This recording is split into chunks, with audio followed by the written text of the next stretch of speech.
Donc bonjour à tous et bienvenue à cette nouvelle commission FFC technique.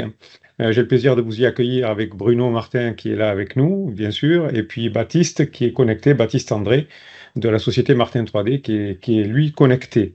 Il y a du son, Voilà, t'entends? donc T'es capable de me... alors si juste un petit rappel sur les conditions techniques de cette commission. Si vous ne vous exprimez pas, merci à vous de fermer vos micros. Et puis, bien sûr, de ne pas oublier de les réactiver si vous avez à un moment donné le souhait de nous interrompre, ce qui est tout à fait admis pour toutes les questions que vous auriez à nous poser, et en particulier à Bruno et Baptiste. Donc, écoutez, aujourd'hui, ça fait 2 ans, on peut le dire, qu'on a fondé ce partenariat avec Bruno. Et donc, merci encore d'être là et de nous permettre ces actions. Voilà, la commission FFC Technique est la première expression, on va dire, de ce partenariat. Ça fait 2 ans, effectivement. Et pour rappel, Bruno est notre directeur technique aujourd'hui au sein de la branche. Donc, c'est toujours un plaisir pour ces commissions qui amènent beaucoup de sujets et répondent à beaucoup de questions. On espère qu'elles seront nombreuses encore aujourd'hui. Je voudrais juste rappeler que ce partenariat, à l'origine, prend sa source dans le fait que la FFC souhaitait pouvoir disposer d'une hotline réglementaire. Hotline veut dire effectivement pouvoir poser une question et obtenir très rapidement une réponse. On peut dire aujourd'hui que cet objectif est atteint. Quelques éléments concernant la fédération que j'ai déjà eu l'occasion de vous donner, mais je vous rappelle que la FFC a 180 ans cette année. Donc, on va d'ailleurs largement fêter ça, notamment lors de Solutrans qui arrive à grands pas au mois de novembre, on en reparlera.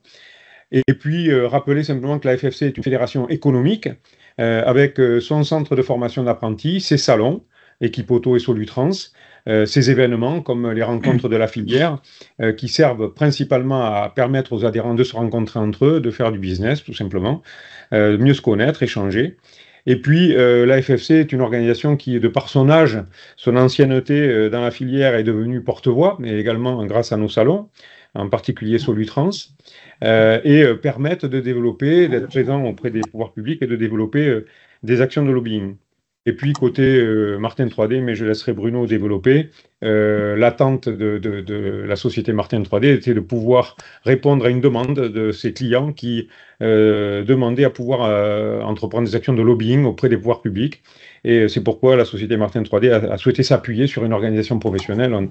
On a pu répondre à cette attente. En tout cas, je l'espère, et c'est toujours en cours. On s'y accroche.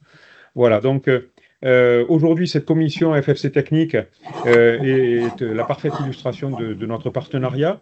Une maîtrise technique sur tous les sujets qu'on va aborder, bien sûr, et puis dans l'optique, pourquoi pas, de développer encore nos relations avec des organisations comme l'UTAC, comme la DGEC, qui nous permettent de faire évoluer les textes, faire remonter les problèmes que vous rencontrez sur le terrain. Nos rencontres d'ailleurs avec ces organisations vont se poursuivre et on aura l'occasion de vous en parler prochainement. Bon, voilà, je tiens à rappeler que ce partenariat entre nos deux organisations a besoin de vous. Sur les enquêtes que nous vous adressons, parfois on reçoit encore trop peu de réponses, donc c'est très important en vue des actions de lobbying de pouvoir effectivement vous questionner sur vos pratiques, les difficultés que vous rencontrez et d'obtenir vos réponses. Je le redis, c'est très important. Également pour la constitution des groupes de travail qui, eux, ne peuvent faire intervenir que les adhérents de la fédération, et c'est pourquoi on vous encourage aussi à adhérer à la FFC équipements et véhicules. Il faut savoir qu'aujourd'hui, tous les adhérents de la FFC équipements et véhicules sont clients de Martin 3D. L'inverse n'est pas forcément vrai, donc on est avec Bruno en souhait que ces choses-là évoluent. Voilà, donc je vais laisser la parole à Bruno et Baptiste pour lancer cette commission sur le plan technique. Merci Didier. Donc bonjour à tous. Effectivement, ce partenariat, comme l'a dit Didier, c'est avant tout pour pouvoir faire de la prestation de lobbying, proposer de la veille aux adhérents de la FFC équipements et véhicules, mais aussi pouvoir discuter avec le ministère, faire évoluer la réglementation, comme on a eu l'occasion de le présenter lors des dernières réunions. Ça avance encore. Il y aura d'autres points aujourd'hui, on ne va pas forcément l'évoquer, puisqu'il n'y a pas eu de réunion avec la DGEC depuis. Mais si vous avez des questions, pour ceux qui n'étaient pas là, on pourra y répondre pendant la visio. Donc, je vais laisser Baptiste vous passer un petit bonjour et on va attaquer dans le dur puisque je vois que commence à y avoir du monde. On est à 99. On va bientôt dépasser les 100 participants. Baptiste, tu es là? Oui, oui, je suis bien là. Bonjour à tous. N'hésite Bienvenue pas à dans monter le son si tu peux, Baptiste. Ah, vous Et m'entendez peut-être pas? un peu loin du micro. Est-ce que c'est mieux comme ça? Donc ne pas hésiter à te rapprocher du PC, de la prise de son de ton PC. Hein.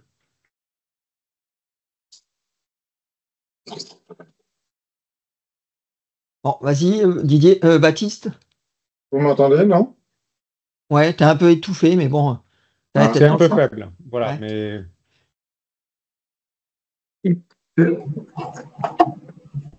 Il rapproche le micro, je crois. ça devrait être mieux. Ouais, à peine. Bon, c'est pas grave. Rapprochez le micro. Donc bonjour à tous et merci Didier pour cette nouvelle commission sur laquelle on va aborder plutôt des sujets techniques ce coup-ci. Donc, je te laisse faire la présentation, peut-être. On va démarrer avec voilà, le petit PowerPoint. Ouais. Bon, Alors, voici les sujets. Vas-y. donc les sujets qu'on va aborder aujourd'hui seront plutôt des rappels techniques et un peu moins des échanges avec les administrations. On va faire en premier un rappel sur les règles de répartition des charges avec les notions de mini, maxi, paressieux, l'application des différents bonus possibles sur un véhicule. Tout simplement parce qu'on reçoit régulièrement des questions sur ce sujet-là et parce qu'on peut constater des erreurs lors des audits des formations. Donc c'est pour ça qu'on a voulu faire un petit rappel de ce sujet. Ensuite, on abordera un éclaircissement qui avait été fait par la DGEC il y a quelque temps concernant la surface frontale à prendre en compte dans le calcul WLTP. Donc, ça concerne uniquement les Europétis 6, véhicules légers. Donc ça, on a déjà fait un communiqué, mais voilà, c'était l'occasion de réaborder ce sujet-là avec tout le monde. On va parler aussi des contrôles réglementaires et de la réglementation au global des barres anti-encastrement. Pour les mêmes raisons que le premier sujet sur la répartition des charges, parce qu'on constate lors des audits pas mal d'erreurs sur ce sujet-là. Donc, c'était l'occasion de faire un rappel de la réglementation pour ce point-là. On abordera aussi les groupes de travail fiscalité et pupitres qui démarreront à la rentrée après les congés, parce que c'est deux sujets sur lesquels il y a matière à parler et sûrement des choses à faire. Donc, c'est pour ça qu'on veut vous réunir pour savoir les actions à mener. Et comme à l'accoutumée, on terminera par un moment d'échange de questions-réponses. Bon, très bien. Alors, on va entamer le premier sujet, la répartition des charges. Donc, pourquoi faire une répartition des charges? C'est pour être capable de démontrer que le véhicule, une fois qu'il est terminé, il va respecter toute la configuration, dans toutes les configurations normales de roulage, les charges mini et maxi sur les essieux. C'est donc ce que vous allez devoir faire une fois que le véhicule est terminé. Ça fait partie des éléments que vous devez garder disponibles pendant 10 ans dans le dossier.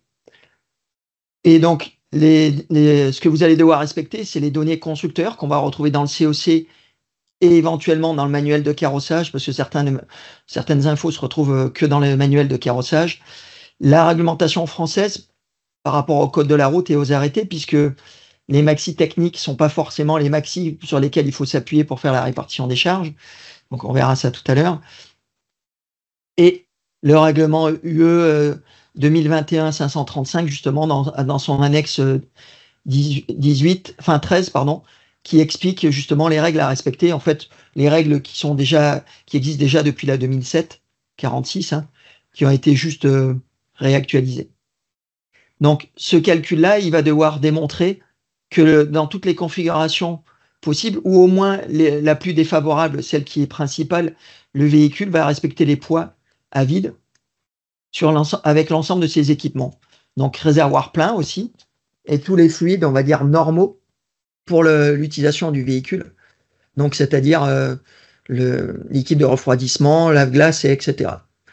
On va prendre en charge là-dedans des conducteurs et des passagers qui vont peser 75 kg.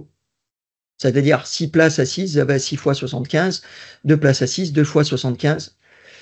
Et on va vérifier que la charge utile maximale de la zone de chargement principale va donner une répartition conforme.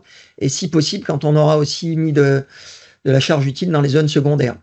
Alors c'est là où il peut y avoir des restrictions. On n'est pas obligé d'être conforme avec toutes les zones remplies au maximum. On va pouvoir donner des restrictions, comme vous avez peut-être déjà dû voir.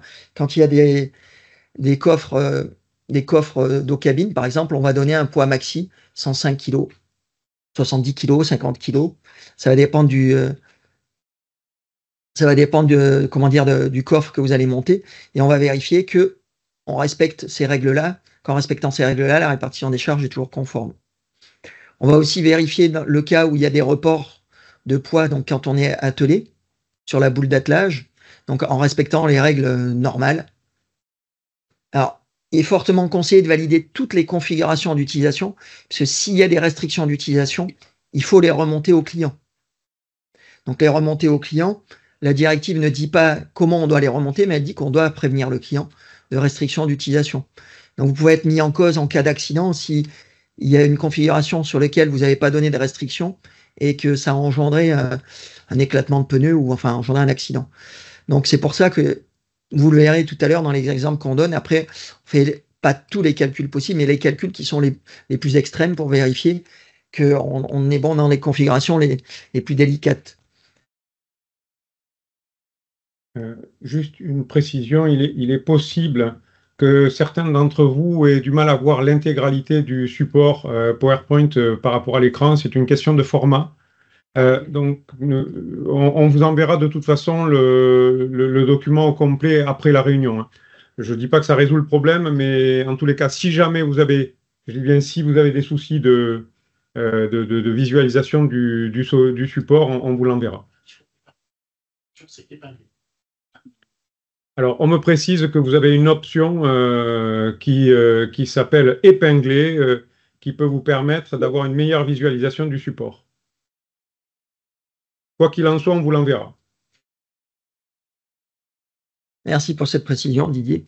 Alors, la répartition des charges peut, suivant le cas, conduire à d'autres exigences, vous connaissez tous la répartition des charges où on fait les mini-maxi sur les essieux avant-arrière avec donc tous les passagers, réservoir plein et la zone de chargement principale chargée au maxi ou à vide.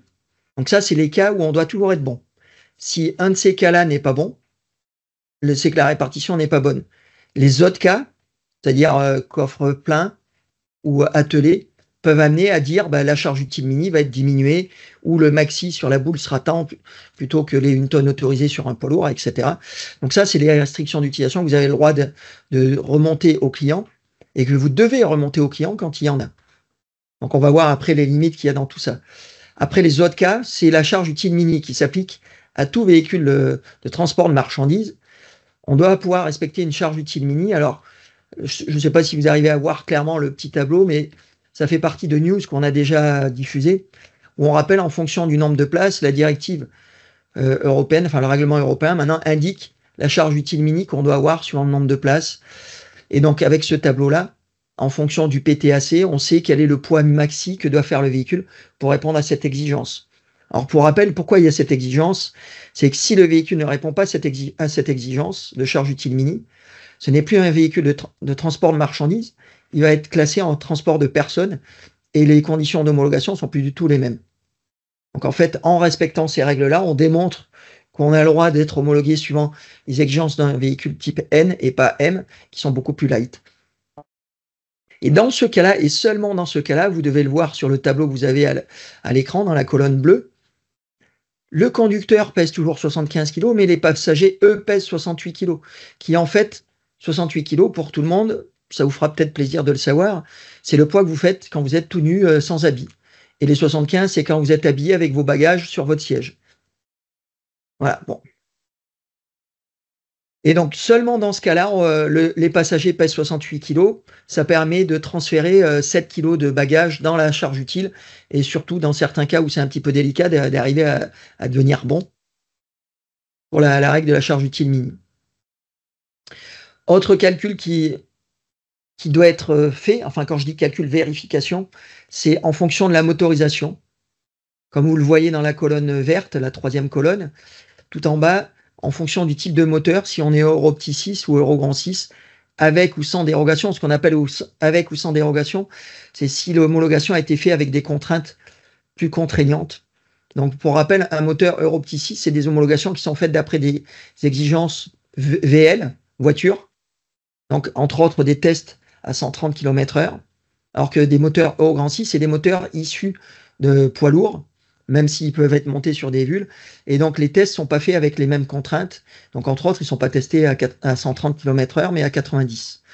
Donc, on peut avoir le même moteur, mais avec des contraintes différentes et qui vont donner des résultats différents pour l'homologation. Puisque, entre autres, pour le moteur Euro Grand 6, il n'est pas testé à vide, mais il est testé en charge. Et donc, ça amène à donner des restrictions de poids, comme vous le voyez dans le petit tableau. Euro Petit 6, on ne doit pas dépasser 2510 kg, véhicule fini. Et Euro Grand 6, on doit dépasser obligatoirement 2510 kg. Et après, si on est avec des homologations plus strictes, donc avec dérogation, on peut être pour le petit 6 jusqu'à 2740 kg et pour le grand 6 au minimum 2280. Alors, comment on peut savoir si on est avec dérogation ou sans dérogation? C'est désormais le point 47.1.1 qu'on retrouve sur le COC qui va l'indiquer, c'est-à-dire qu'il va vous donner le poids qui a été utilisé pour le test. Et avec ce poids-là, on sait si le test a été fait dans des conditions plus strictes ou pas. Alors ce poids-là, pour rappel, pour ceux qui veulent, en allant retrouver la news sur laquelle on en parlait, le poids de test, il est fait avec le poids du véhicule en ordre de marche. Et le poids du véhicule en ordre de marche, c'est le poids à vide plus 100 kg. Donc le poids qu'on va donner, s'il est supérieur à 2510 pour un Euro Petit 6, c'est qu'on a une dérogation. S'il est inférieur à 2610 pour un Euro Grand 6, c'est qu'on est avec une dérogation et on peut descendre à 2280. Alors qu'à l'inverse, pour un Euro Petit 6, si on est supérieur à 2610, eh ben on pourra monter jusqu'à 2740. Donc c'est pour ça que pour ceux qui ont la tablette, vous avez dû voir que désormais, maintenant, on vous demande les points 47.1.1, cette valeur, pour déterminer tout directement si vous avez une dérogation ou pas, sur laquelle vous pouvez jouer. Donc, ce sont les calculs à faire qui se font normalement automatiquement pour tout le monde, que ce soit avec notre tablette, avec le fichier Excel ou avec les documents que vous avez. Et tout ça va s'appuyer sur les exigences françaises qu'on retrouve là dans les tableaux. Donc, un porteur qui a 2 essieux va devoir avoir pourra avoir maximum 19 tonnes de PTAC, même s'il a un maxi technique au-delà. Donc le maxi technique, pour rappel, c'est ce qu'on retrouve au point 16.1 du COC, alors que les valeurs pour lesquelles le véhicule est autorisé à rouler en France, on va les retrouver au 17.1. Alors on les retrouvera au 17.1 si dans le 17.1 il est bien spécifié que ce sont les valeurs admises en France. Donc ce sera marqué valeur nationale française. Si c'est marqué européenne ou pour un autre pays, il ne faut pas en tenir compte. Et là, c'est à vous de déterminer la valeur qui sera à prendre en compte en fonction de ce tableau-là. On retrouve de la même manière les remorques, suivant le nombre d'essieux qu'elles ont, les semi-remorques. Et en dessous, on retrouve aussi les ensembles jusqu'à 4 essieux, 38 tonnes, et au-delà de 4 essieux, 40 ou 44 tonnes si le véhicule le permet. Donc ça, attention, les valeurs qui sont marquées au point 16.1 et donc 17.1 pour le PTRA, ce sont des maxi techniques et c'est pas forcément ceux qu'il faut prendre en France s'ils vont au-delà des valeurs admises en France. Donc par exemple, si au point 16.1, on a pour un 2 essieux 21 tonnes, on prendra quand même 19 tonnes. Et au point 16.4, si on a, 50 tonnes, on prendra 44 tonnes. Donc ça, la tablette le fait en automatique. C'est pour ça qu'on vous demande toutes les valeurs qui sont dans le COC. S'il n'y a rien de marqué ou si c'est des valeurs qui ne sont pas française au point 17, vous ne notez rien, et après, la tablette le calcule directement, sinon c'est à vous de le déduire au travers de ces tableaux-là.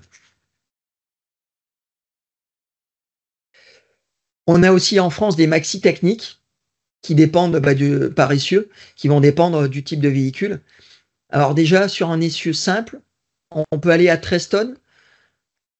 On peut aller à 13 tonnes pour les essieux avant, quoi qu'il arrive, même si c'est très rare. Enfin, j'en ai pas vu.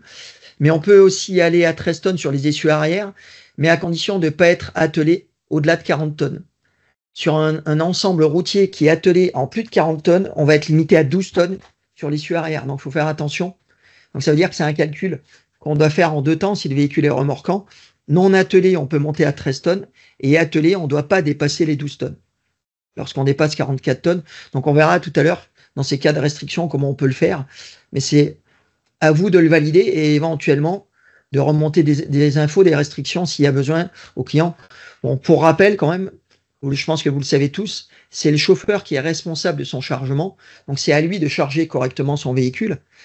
Et le but de ce calcul de répartition des charges qu'on vous demande de faire, c'est de vérifier que dans un chargement normal, correctement fait, c'est-à-dire uniformément réparti, on respecte ces règles-là. Si le chauffeur, par contre, charge son véhicule avec tout sur l'avant, c'est plus votre responsabilité, c'est la sienne. Mais vous devez démontrer, lors du calcul de répartition des charges, qu'il est capable d'être chargé correctement le véhicule pour pouvoir rouler. Après, c'est au chauffeur de le respecter. On retrouve à côté un petit tableau qui rappelle des règles qui sont en général pas à retenir, puisque les constructeurs se débrouillent toujours pour arriver au-delà des maxi, enfin pour arriver jusqu'au maxi. Et donc, c'est pour ça que les empattements des essieux, on retrouve souvent 1350 ou plus pour pouvoir arriver avec des maxi à 10 tonnes 5, comme on le voit sur les colonnes 3 et 4 du tableau. Donc, pour rappel, un véhicule qui a 2 essieux moteurs ou 3 essieux moteurs quand on parle de tridème pour avoir 10 tonnes 5 par essieu. Si par contre, tous les essieux ne sont pas moteurs, les essieux moteurs ne pourront pas dépasser 11 tonnes 5. Et le reste des essieux va permettre d'arriver au maxi qu'on retrouve en dessous sur les tandems. Donc 2 essieux 21 tonnes quand c'est des essieux qui ont la même capacité. 3 essieux, on peut aller à 31,5. Et quand on a 3 essieux en PTRA entre 40 et 44 tonnes, ce sera 27, de la même manière que tout à l'heure, on avait droit qu'à 12. Alors, la calcul de répartition des charges se fait sur les maxi, comme on vient de le voir, mais aussi sur les mini. Les mini se retrouvent au point 15.1, ou dans les notices de carrossage, ça va dépendre des constructeurs. Certains constructeurs ne remplissent pas le point 15.1 et vous diront dans leur notice que vous n'avez pas le droit de dépasser, par exemple, vous devez être minimum à 24% sur l'avant par rapport au poids total du véhicule, qu'il soit en charge ou à vide. La directive européenne, elle dit 20% du PTA6 sur l'essieu avant, minimum. Et donc, c'est ce que vous devez contrôler au minimum. Mais si le constructeur a des restrictions encore plus contraignantes, vous devez les respecter. Comme vous avez le cas en ce moment avec le Master 4e génération, qui, dans les notices de carrossage, Renault indique qu'ils veulent 40% minimum du PTAC sur l'essieu avant.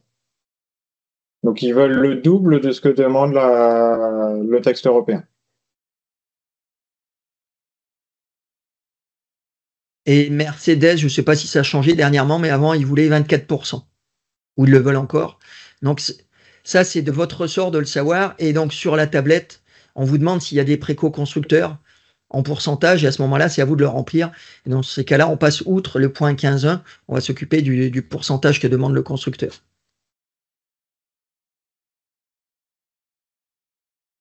Alors, maintenant, on va regarder le cas du bonus, parce que maintenant, on a de plus en plus de véhicules avec bonus.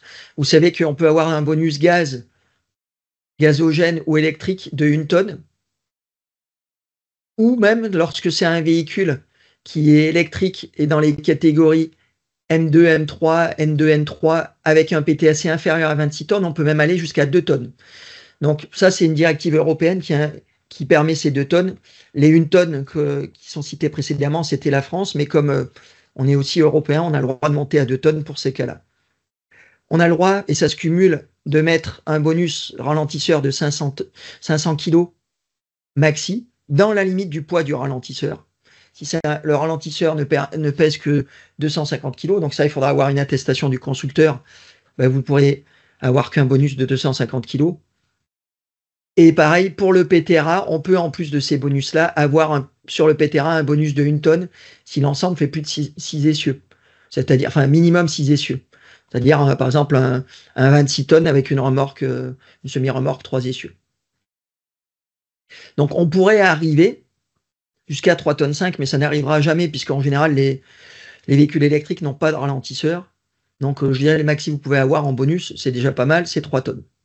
Et donc, ce bonus-là, il ne sera possible que si le maxi technique du véhicule le permet. Donc, si au point 16.1, on a au moins, en plus du PTAC, le bonus qu'on retrouve dedans. Donc, par exemple, pour un 3 essieux, 26 tonnes, si au point 16.1, il y a marqué 27 tonnes, on a droit qu'à 1 tonne de bonus, même si on a 2 tonnes de batterie. Donc, c'est bien la différence du 16.1 et du 17.1, enfin du 17.1 moins le 16.1, ou si le 17.1 n'est pas rempli du PTAC, c'est-à-dire le F2, moins le 16.1, qui va vous permettre de voir le bonus auquel vous avez le droit de prétendre. Si vous avez un bonus théorique supérieur à ça, ben, il sera minoré par la différence entre le 16.1 et le 17.1. Il faut en plus de ça que la répartition des charges soit correcte. On ne va pas autoriser l'utilisateur du véhicule à rouler avec un bonus, par exemple, de 3 tonnes, si la répartition n'est pas bonne. Donc, dans votre calcul de la répartition des charges, il faudra intégrer le bonus et vérifier que les maxis sont encore possibles. Donc, vous pouvez être amené à diminuer le bonus qui est théorique, soit parce que le maxi technique ne permet pas de le respecter, soit parce que la répartition des charges ne permet pas de respecter les maxi par essieu ou les mini en cas de délestage. Et ça, donc, ça a été évoqué avec le ministère. Prochainement, il va y avoir une évolution de l'annexe 2 où vous devrez rajouter un point Z2, qui est le point de la carte grise qui donne les bonus, où c'est vous qui déclarez le bonus applicable, et ce ne sera pas aux concessionnaires de déclarer le maxi qu'ils ont vendu. Suivant la configuration du véhicule, on ne pourra pas espérer atteindre le maxi du bonus. Donc ça, actuellement, sur la tablette, c'est calculé en automatique. Sinon, si c'est vous qui le faites à part, vous devez déterminer le Z2 maxi si le maxi ne le permet pas. Vous devez déterminer le Z2, la limite du Z2 que vous allez pouvoir appliquer et informer le concessionnaire. Alors maintenant, dans les véhicules avec bonus, on retrouve de plus en plus ce qu'on pourrait appeler des vulles détarées, des N2 qui vont avoir un PTAC de 3 tonnes 5, mais qui vont vouloir utiliser le bonus pour avoir un maximum de charge utile sans être trop embêtés. En général, c'est pour les batteries ou voire même les véhicules gaz. Alors, ces véhicules-là, à condition qu'ils restent catégorie N2, sinon, ça n'a pas d'intérêt. S'ils passent un 1, 3 tonnes 5, on ne peut pas appliquer le bonus. Donc, vous aurez un 16.1 qui sera à 3 tonnes 5. Donc, même s'il y a 500 kg ou 1 tonne de batterie, comme le PTAC est égal au maxi technique, on ne pourra pas appliquer de bonus. Par contre, si c'est un N2, donc poids lourd, par exemple à 4 tonnes 5, avec un PTAC de 3 tonnes 5, vous avez un delta entre les deux de 1 tonne, donc vous pourrez appliquer jusqu'à 1 tonne de bonus en supposant que vous avez 1 tonne de batterie. Bon, néanmoins, ces véhicules-là, comme ils ont un PTAC de 3 tonnes 5, peuvent être conduits avec un permis B. Donc ça permet de ménager la chèvre et le chou, c'est-à-dire de rouler avec un véhicule électrique qui va être pénalisé par le poids de ses batteries, mais avec le bonus de pouvoir récupérer le poids des batteries dans la charge utile et de conduire quand même ce véhicule qui sera avec un poids de poids lourd avec un permis B. Néanmoins, comme c'est quand même un vrai poids lourd, dans l'annexe 2 que vous allez faire, le genre restera CAM et vous devrez être opérateur qualifié PL pour carrosser ces véhicules-là, puisqu'il y a marqué N2 sur la catégorie et que votre certificat opérateur qualifié, si c'est un certificat VUL, il parle des catégories N1, mais pas N2. Alors ça, je parle de carrossage. Si vous faites un aménagement, la notion d'aménagement ne tient pas compte du PTAC, PL ou VL. Donc sur un aménagement, on peut faire un véhicule avec bonus avec son certificat aménageur, quel que soit, puisqu'on est qualifié à la fois PL et VL. Par contre, quand on passe dans la notion de carrossage, là, il faut avoir la bonne qualification. Alors, comme on est sur un véhicule de catégorie N2, ben, on doit respecter les règles d'un véhicule poids lourd, puisqu'on peut rouler au-delà de 3,5 tonnes. Donc, entre autres, l'ABAE et les parts cyclistes doivent être homologués. Bien sûr, on a les règles aussi pour les antiprojections. On ne l'a pas mis, puisque pour l'antiprojection, jusqu'à 7,5 tonnes, on est sous les mêmes exigences qu'un VUL. Et comme en général, les N2 qui sont détarés pour rouler à 3,5 tonnes ne dépassent pas 7,5 tonnes, donc on ne l'a pas évoqué, mais ça va être la même règle que sur un VUL. On est censé avoir un chronotachygraphe et des disques 80-90 parce qu'on est poids lourd. Il y a des dérogations qui existent, donc on n'est pas obligé d'en mettre. Par contre, comme le véhicule est poids lourd, ben, contrôle technique annuel obligatoire. On a quelques clients, enfin plutôt clients de clients, donc quelques transporteurs qui s'en sont aperçus au bout de 4 ans en pensant que comme ils avaient un véhicule 3,5 tonnes, ben, c'était un contrôle technique tous les 4 ans. Et quand ils sont arrivés au contrôle technique VL, on leur a dit qu'ils avaient déjà 3 années de retard sur leur contrôle technique. Parce qu'en étant N2, ben, on est soumis aux exigences du N2, donc du poids lourd. Donc contrôle technique annuel dans un centre de contrôle technique poids lourd. Je ne sais pas s'il y a des questions pour l'instant. Alors, il y a une question de Monsieur Wolf. Donc, pour chaque véhicule, il faut recevoir dès le début du constructeur une attestation de poids des équipements de propulsion alternative. Alors, aujourd'hui, l'attestation n'est plus nécessaire puisque dans les dernières versions du COC, il y a un point 13.3. C'est vrai qu'on ne l'a pas mis dans notre présentation. Il y a un point 13.3 qui, justement, donne le poids des modes de propulsion alternatifs. Donc, tout véhicule gaz ou électrique aura le poids des équipements de déclarer dans ce point 13.3, en fait. Est-ce qu'il y a d'autres questions, Baptiste? Alors, précision, le 13.3 ne va pas mentionner le ralentisseur. Alors ça, par contre, non. Le 13.3 n'est vraiment que pour les propulsions alternatives. Le ralentisseur, il faut continuer d'avoir l'information par le constructeur ou le concessionnaire.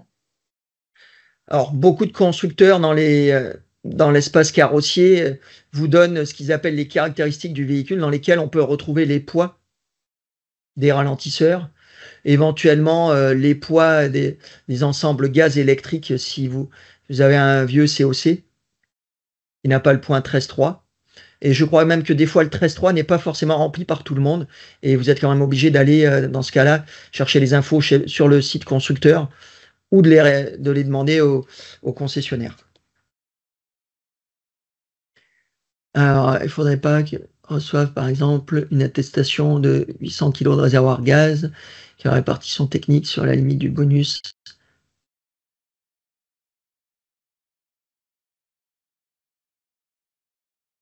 Oui, bah, de toute façon, les deux se cumulent.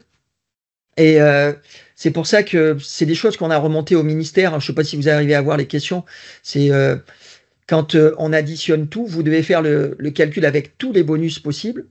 Et si ça amène à des restrictions, ben, limiter les bonus et informer le concessionnaire, parce que certains concessionnaires ne savent pas s'il y a des restrictions et vont mettre le maxi possible, et d'autres, même s'ils sont prévenus, vont déclarer le maxi, parce que comme ils disent, on a vendu 1 tonne de bonus, on va mettre 1 tonne de bonus. Seulement, ça peut créer des accidents à cause de surcharge, etc. Et donc, il a été vu avec le ministère, le fait que vous alliez bientôt déclarer en Z2 vous-même le bonus, et le concessionnaire sera obligé de mettre ce que vous aurez mis vous. Donc c'est à vous de faire le calcul de la limitation du bonus s'il y en a un, ou de valider qu'il n'y en a pas, quoi. Et c'est pas au concessionnaire de mettre le maxi admissible sans savoir si la répartition des charges est bonne, ou même des fois le point 16.1 ne permet pas d'atteindre le bonus maxi, et donc ils le limitent pas parce qu'ils connaissent pas ces règles-là. Je voulais abonder, si vous m'entendez. Effectivement, là, c'était l'exemple de dire on fait la répartition, on valide que sur les 800 kg de réservoir gaz que l'on connaît, il n'y a que 750 qui passent dans la répartition des charges.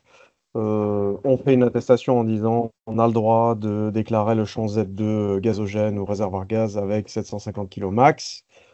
ça peut être fréquent qu'une fois arrivé chez le concessionnaire, sachant qu'il y a un ralentisseur, il va rajouter le poids du ralentisseur en plus dans l'autre champ Z2 ralentisseur, quoi. Alors que ça sera en surcharge. Ouais. Et Dans non, ce cas-là, il n'a justement, pas le droit, oui. non, ce qu'il faut bien mettre, c'est Z2, bonus maxi, gaz et ralentisseur, 750 kg. Il faut bien préciser les deux pour qu'ils comprennent que c'est les deux qui sont c'est les deux bonus cumulés, quoi. Et ça, c'est effectivement un élément qu'on a discuté avec la DGEC parce qu'on en voit de plus en plus, surtout avec des véhicules où maintenant on peut arriver à des bonus de 2 tonnes, où il y en a qui vont mettre 2 tonnes alors qu'on a droit des fois qu'il y a 1 tonne 2. Et là, ça fait des écarts qui sont trop importants, quoi. Donc ça va être bientôt à vous. Enfin, vous pouvez déjà le déclarer hein, sur la tablette et c'est pas interdit dans la partie basse de l'annexe 2, celle où vous venez signer, où il y a du blanc. C'est ce qu'on a fait puisqu'on avait demandé l'autorisation au ministère quand c'est arrivé, d'écrire là et de déjà mettre Z2 bonus maxi limité à temps. Et si vous voulez préciser gaz plus ralentisseur, quoi. Enfin, ou pas, oui, gaz et ralentisseur. En général, l'électrique, il se cumulera, il n'y aura pas de ralentisseur.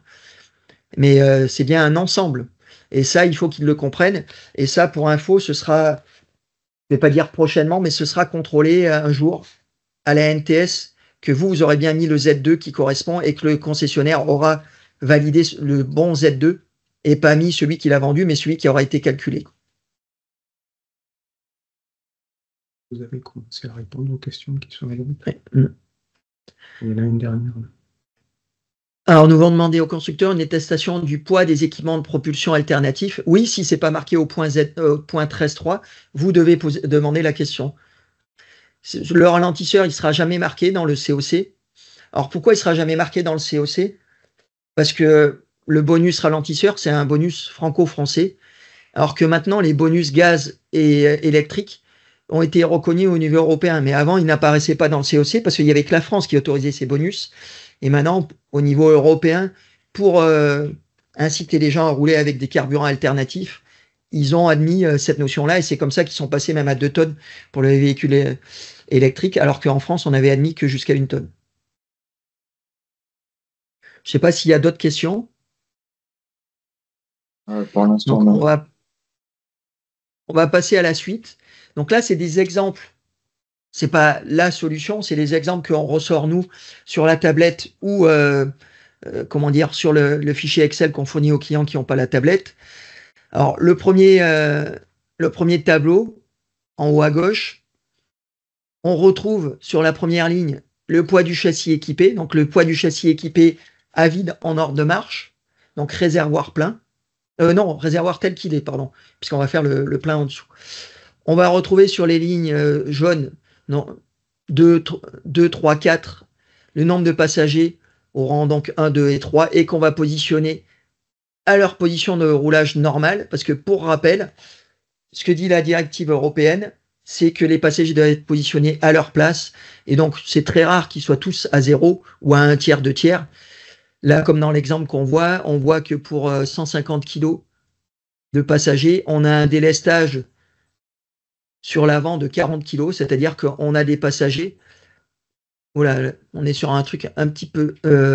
Non, on a un délestage sur l'arrière de 40 kg, c'est-à-dire que les passagers sont assis devant l'essieu avant.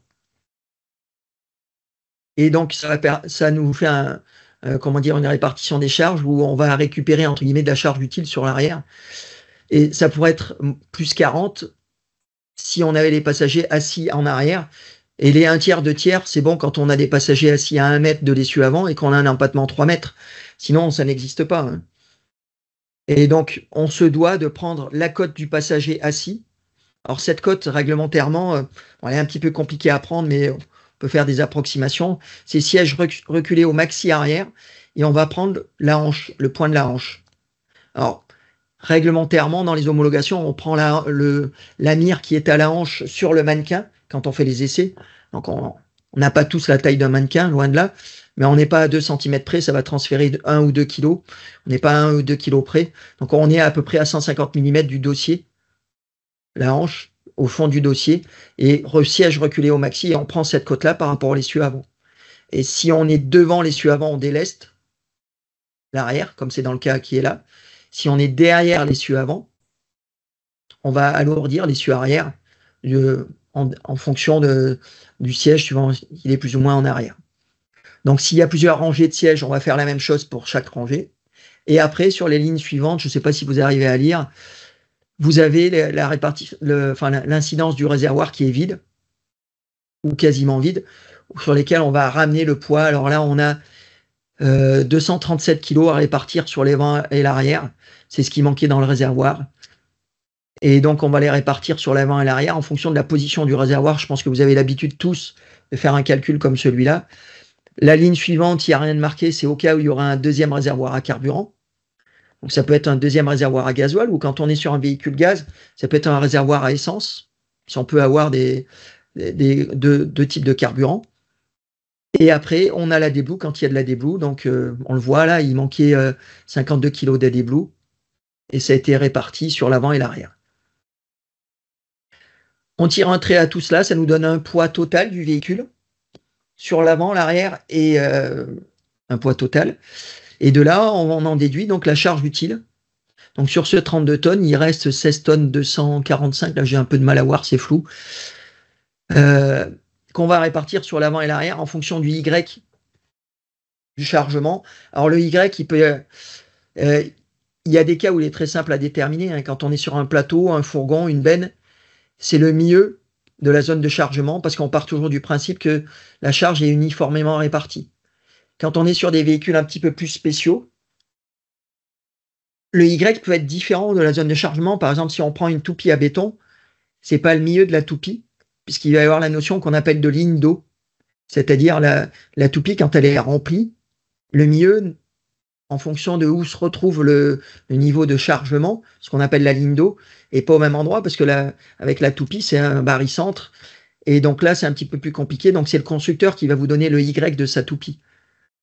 Et donc là, en fonction du Y de la toupie, qu'on ramène par rapport à l'essieu arrière ou au pivot arrière, on va faire le calcul du Y. On va comparer tout ça au mini et au maxi, sur l'avant et l'arrière. Et s'il y a des alertes, si on n'est pas bon, ben la répartition des charges n'est pas bonne. Dedans, on va tenir compte du mini du constructeur, mais éventuellement aussi du mini réglementaire, les 20%. Bon, en général, le mini du constructeur est au-delà des 20%, mais si ce n'est pas le cas, il faut respecter les 20%, il faut prendre le plus contraignant des deux. Donc là, dans le cas, on va dire, d'un véhicule standard, poids lourd, où il y a beaucoup de charges utiles, on peut s'arrêter là. Quand on est sur un VUL, il faut aussi vérifier que le poids du véhicule fini correspond à sa motorisation. Donc là, ça veut dire quoi? Correspond à sa motorisation. Euro petit 6, Euro grand 6, avec dérogation, sans dérogation. On a vu tout à l'heure le petit tableau. Et si on est bon, c'est tant mieux. Si on n'est pas bon, on a le droit pour l'Euro petit 6 de déduire certains accessoires. Les accessoires qu'on va pouvoir déduire pour la motorisation, ce sont les accessoires qui ne servent pas à transporter la marchandise, qui ne servent pas à élever la marchandise. Donc, entre autres, on ne peut pas déduire un haillon, mais on peut déduire un treuil qui serait à l'avant du véhicule pour se désembourber. Par contre, un treuil qui est sur le plateau pour monter une voiture, comme il sert à monter la marchandise, on ne peut pas le déduire non plus. On va pouvoir aussi déduire donc tous les autres équipements qui ne servent pas au bon fonctionnement du véhicule. On peut donc déduire là-dedans, dans ce cas-là, la roue de secours. Donc tout ça est rappelé dans la news charge utile mini. Pardon, si on est sur la motorisation, dans la news motorisation qu'on retrouve sur notre site. Maintenant, on a vérifié la motorisation. Si on est bon ou si on a dû déduire certains accessoires qui sont autorisés et qu'on est bon, c'est une dérogation que j'appelle virtuelle. Hein. Le poids vide du véhicule ne va pas diminuer, mais on devient bon dans cette validation et donc le véhicule peut partir. On doit aussi, donc, dans ces cas-là, vérifier la charge utile mini. Donc, c'est souvent le problème sur les petits utilitaires. Et dans la charge utile mini, on a droit aussi à cette même règle. Si on n'est pas bon, comme on a vu tout à l'heure, il y avait un petit tableau en fonction du nombre de places, on a le droit de déduire un certain nombre d'accessoires. Les règles sont quasiment les mêmes, sauf que on n'a pas le droit de déduire la roue de secours et on a le droit, par contre, de déduire tout ce qui ne sert pas à transporter la marchandise. Attendez, je crois que j'ai inversé parce que c'est pour la charge utile mini qu'on n'a pas le droit de déduire les équipements qui servent à monter la marchandise. Et on a par contre le droit de déduire la roue de secours. Et c'est pour la motorisation qu'on a le droit de déduire ce qui sert à monter la marchandise, mais pas la roue de secours. Donc on mettra le petit détail à côté, parce qu'en plus, comme j'ai fait la confusion, que vous n'ayez pas gardé ça en tête. À côté de ça, on avait dit qu'on doit aussi calculer le véhicule dans tous les cas possibles, usuels de son utilisation. Les cas possibles, ça peut être si le véhicule est attelé. Là, on voit que le véhicule, on a dit qu'il pouvait avoir 100 kg sur l'attelage. Alors, les 100 kg, c'est pas vous qui allez les déterminer, hein. C'est la réglementation et la configuration du véhicule. Pour rappel, pour un poids lourd, on a droit, il faut minimum qu'on puisse mettre 350 kg sur la boule ou le crochet, et on a droit à maximum 1 tonne. Donc ça, c'est les valeurs réglementaires, mais le constructeur peut restreindre ces valeurs, peut vous dire 800 kg, peut-être parce que sa traverse ne permet pas d'aller à 800 kg, ou ça peut être aussi le crochet que vous allez mettre, qui peut vous limiter à 750 kg, par exemple. Et donc, on va prendre la plus petite de ces 3 valeurs, les équipements que vous avez montés, que ce soit le crochet ou la traverse, ce que vous autorise le constructeur, ou ce que autorise la réglementation. On prend la plus petite de ces 3 valeurs pour faire ce calcul-là. Et donc, on va faire un calcul avec le poids sur la boule à 100 kg. Si ça passe, il n'y a pas de restriction. Si ça passe pas, on peut faire 2 types de restrictions. Soit réduire encore le poids sur la boule, par exemple 90 kg, ou on va pouvoir réduire la charge utile sur la zone principale quand on a ces 100 kg. C'est au poids. La réglementation ne dit pas quel est le type de restriction qu'on doit faire, mais on doit informer le client d'une restriction et lui donner cette notion-là. Alors, je vous ai donné les infos pour le VUL, enfin pour le PL. Pour le VUL, il faut minimum 25 kg sur la boule et maximum 350 réglementairement, mais ça peut être limité par le constructeur ou par les accessoires que vous allez avoir mis. Alors, si vous allez en dessous du mini, dans le calcul, ça veut dire que le véhicule n'a pas le droit d'être remorquant. Donc ça peut être problématique. Et donc, souvent, dans le calcul, au lieu de diminuer le poids sur la boule, on va diminuer la charge utile. Alors, des fois, on peut se retrouver à ne pas pouvoir diminuer le poids sur la boule, parce qu'on est déjà au mini, et on va se retrouver avec des problèmes de délestage. Donc, dans les problèmes de délestage, c'est plus je diminue la charge utile, parce que je suis déjà à vide. C'est dans le cas où on serait à vide. Et donc, si avec un problème de délestage, je dois passer en dessous du mini réglementaire, le véhicule n'est plus remorquant. Ce qui veut dire qu'actuellement, vous êtes obligé de passer en RTI pour faire modifier le PTRA.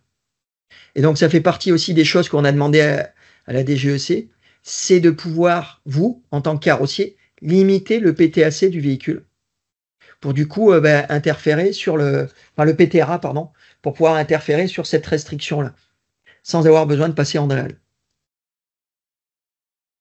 Et donc, première ligne là sur donc le tableau qui est à gauche, à droite, l'attelage, mais on peut aussi avoir des zones de chargement, un coffre, une capucine, une casquette sur un véhicule pour mettre par exemple de la paille. Donc ça, c'est d'autres types de chargement, casquette vide, casquette pleine, coffre vide, coffre plein. Et donc le tableau que vous voyez en dessous avec toutes les lignes va faire le calcul de toutes ces restrictions. Alors là, c'est un tableau que j'ai réduit, mais nous, sur la tablette, on a 34 calculs. Alors normalement, il y en a beaucoup plus que ça à faire, mais il y a des calculs qui sont moins contraignants que d'autres, et on a pris toujours les plus restrictifs, mais on arrive quand même à 34 calculs à faire. Et là, dans le cas qui est là, on a fait tous les calculs. C'est un véhicule qui est remorquant. On le voit sur l'avant-dernier point, là, où il y a une case jaune. Il n'y a pas de restriction. S'il y avait des restrictions, les 2 colonnes qui sont calculées avec la CU, je ne sais pas si vous voyez les 2 colonnes du milieu où il y a des valeurs de renseigner. Il n'y a aucune valeur en rouge, donc il n'y a pas de restriction. On va voir après des cas avec restriction. Et quand on se retrouve au-delà des maxi autorisés ou en dessous des mini autorisés, on va faire des calculs pour devenir bon et donner des restrictions d'utilisation aux clients. Donc c'est ce qu'on va pouvoir voir dans le cas suivant. Alors dans le cas suivant, on a fait un mixte. c'est-à-dire on a pris un VUL avec bonus. Donc vous voyez un bonus de 385 kg. 395 kg, pardon. Donc c'est un VUL, au lieu d'être 3 tonnes 5, comme il a un bonus de 395 kg, on a rajouté à 3 tonnes 5 les 395 kg. Là, on voit que dans ce cas-là, ben, les maxi et les mini sont respectés. Donc on peut appliquer la totalité du bonus. Par contre, dans l'exemple avec les autres cas possibles, donc sur les tableaux qui sont à droite, vous avez des restrictions. Vous voyez, sur les deux cases, les deux rectangles rouges, on voit 1970 et 1977, c'est-à-dire on dépasse les maxi sur l'avant de 1900. Donc là, les deux colonnes de droite vont faire un calcul pour déterminer le maxi qu'on peut mettre sans dépasser le maxi de charge utile qu'on peut mettre sans dépasser le maxi sur l'avant. Et ça va nous donner une restriction. Là, on voit, je ne sais pas si vous arrivez à lire, que pour une charge utile qui était initialement de 832 kg, ben, on peut utiliser que 222 kg de charge utile quand on est attelé. Ça, c'est une restriction qu'on remontera au client. Alors, ce que dit la directive européenne, on doit calculer tous les cas de restriction standard, usuel. On ne va pas calculer les cas farfelus où, je ne sais pas, l'utilisateur va mettre toute la charge utile chargée sur la moitié de la benne avant. On part toujours dans le cas d'une répartition des charges uniformément réparties. Après, si lui, il fait des cas de chargement, on va dire farfelus, c'est lui qui devient responsable de son chargement. Mais pour les cas usuels, standards, vous devez valider la conformité et éventuellement définir des restrictions d'utilisation et les remonter à l'utilisateur. Je ne sais pas s'il y a eu des questions là-dessus. Alors, pour répondre à la dernière question, non, aujourd'hui, ce tableau complet avec les différents cas de calcul de chargement, il n'est pas disponible tout seul. Il est soit disponible au travers de Tab Control, soit au travers du dossier Excel complet que l'on met en place, mais on ne le met pas à disposition tout seul, détaché. Oui, parce qu'il y a trop de cas particuliers de calculs spéciaux qui remontent des autres onglets, et donc on ne peut pas donner le tableau comme ça tout seul. Sinon, ce qu'on a mis en ligne, c'est comment dire, un calcul un petit peu différent que le tableau qu'on vous a montré, où c'est vous qui allez jouer en disant j'applique un poids sur l'attelage, je l'applique pas, je rajoute du poids dans mon coffre. Et donc ça, il y a un autre tableau. Éventuellement, ce qu'on fera, c'est qu'on rajoutera une slide avec ce tableau-là et on vous donnera le lien pour ceux qui ont ni l'Excel ni la tablette et vous puissiez utiliser le tableau avec comment dire, les cas de chargement différents que vous pourrez faire.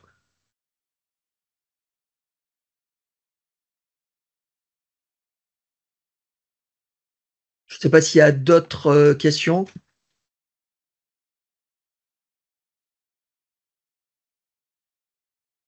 Non, pas pour l'instant. Bon, c'est que soit je vous ai assommé, soit vous avez bien compris. C'est la digestion, je ne sais pas. On va passer à la suite. Donc la suite, c'est un petit rappel sur la surface frontale. Vous savez tous que quand on est Euro petit 6, une fois qu'on a carrossé ou aménagé, on doit aller sur la calculette pour déterminer l'émission de CO2 du véhicule une fois qu'il est terminé. Donc dedans, il y a deux grandes questions qui sont posées, qui vont pouvoir déterminer ça. En général, les autres questions, est-ce que vous avez changé les roues, etc., vous n'êtes pas concerné. Bon, si vous êtes concerné, il faudra répondre à ces questions-là. Mais les deux questions où vous êtes toujours concerné, ce sera la surface frontale du véhicule et son nouveau poids. Alors, son nouveau poids, c'est le poids qui est affiché sur la carte grise, celui qui est calculé sans déduire les accessoires qu'on pourrait avoir déduits pour être bon dans la charge utile mini et dans la motorisation. C'est le poids réel du véhicule. Et par contre, pour la surface frontale, la DGEC a défini le 4 décembre 2019, donc c'est un petit peu vieux quand même, que les équipements additionnels à la carrosserie peuvent ne pas être pris en compte, je dirais même du coup ne sont pas à prendre en compte dans la surface frontale. Alors c'est quoi la surface frontale? C'est la projection du véhicule sur le mur à l'arrière. C'est qu'est-ce qu'on voit. Et donc là, comme on voit sur les deux images, le véhicule, par exemple, si on prend d'abord le fourgon avec le pupitre et le pupitre et la galerie. Le pupitre et la galerie sont des équipements additionnels, au sens où, qui a été défini par le ministère, c'est-à-dire que ce sont des équipements qui ne remettent pas en cause le fait que ce soit un fourgon. Avec ou sans pupitre, le véhicule est toujours un fourgon. Et donc, comme ce sont des équipements qui sont nécessaires à l'utilisation du véhicule, en tout cas pour l'utilisateur qui en a besoin, on ne va pas les compter dans la surface frontale, c'est-à-dire quand on fait la projection, ils ne sont pas là. Et donc, on va pouvoir dire que du coup, sur ce véhicule-là, la surface frontale, elle est inchangée. Ce qui veut dire qu'il y a beaucoup de cas où, avant, on s'embêtait à calculer la surface frontale et puis on passait pas. Mais en fait, il y a tous les cas d'aménagement d'un véhicule fourgon qui vont rester inchangés. On a le même exemple quand on pose une benne sur un châssis cabine. Alors la benne, elle peut dépasser. Donc elle, dans la surface frontale, il faudra rajouter ce qui dépasse. Comme on voit un petit peu, j'aurais pu d'ailleurs le mettre en rouge. Je vais le noter pour la prochaine fois, quand on vous enverra le PowerPoint. Ces deux parties-là comptent. Par contre, le gyrophare qui est rajouté dessus, lui, qu'il soit là ou pas là, le véhicule sera toujours une benne. Donc il ne compte pas. Et de la même manière, on va retravailler l'image. Il y aurait un porte-échelle. Le porte-échelle, qu'il soit là ou pas, c'est quand même une benne. Donc il ne compte pas plus.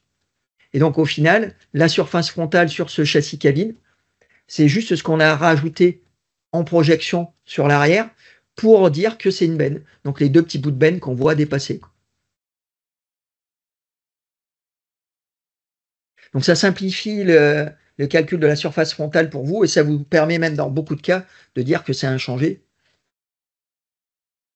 Et donc au final, qu'est-ce qui nous reste dans ces éléments-là?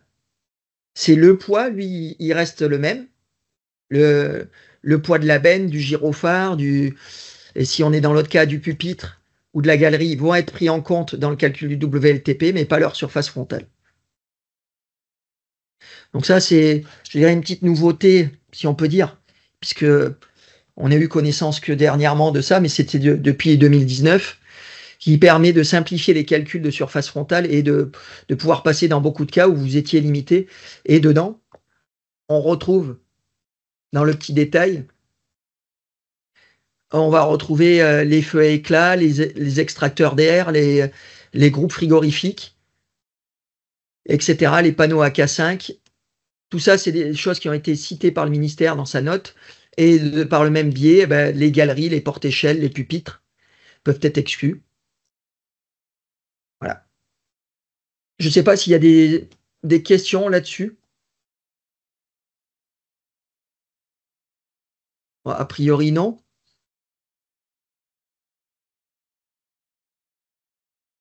Donc, on va passer à la suite.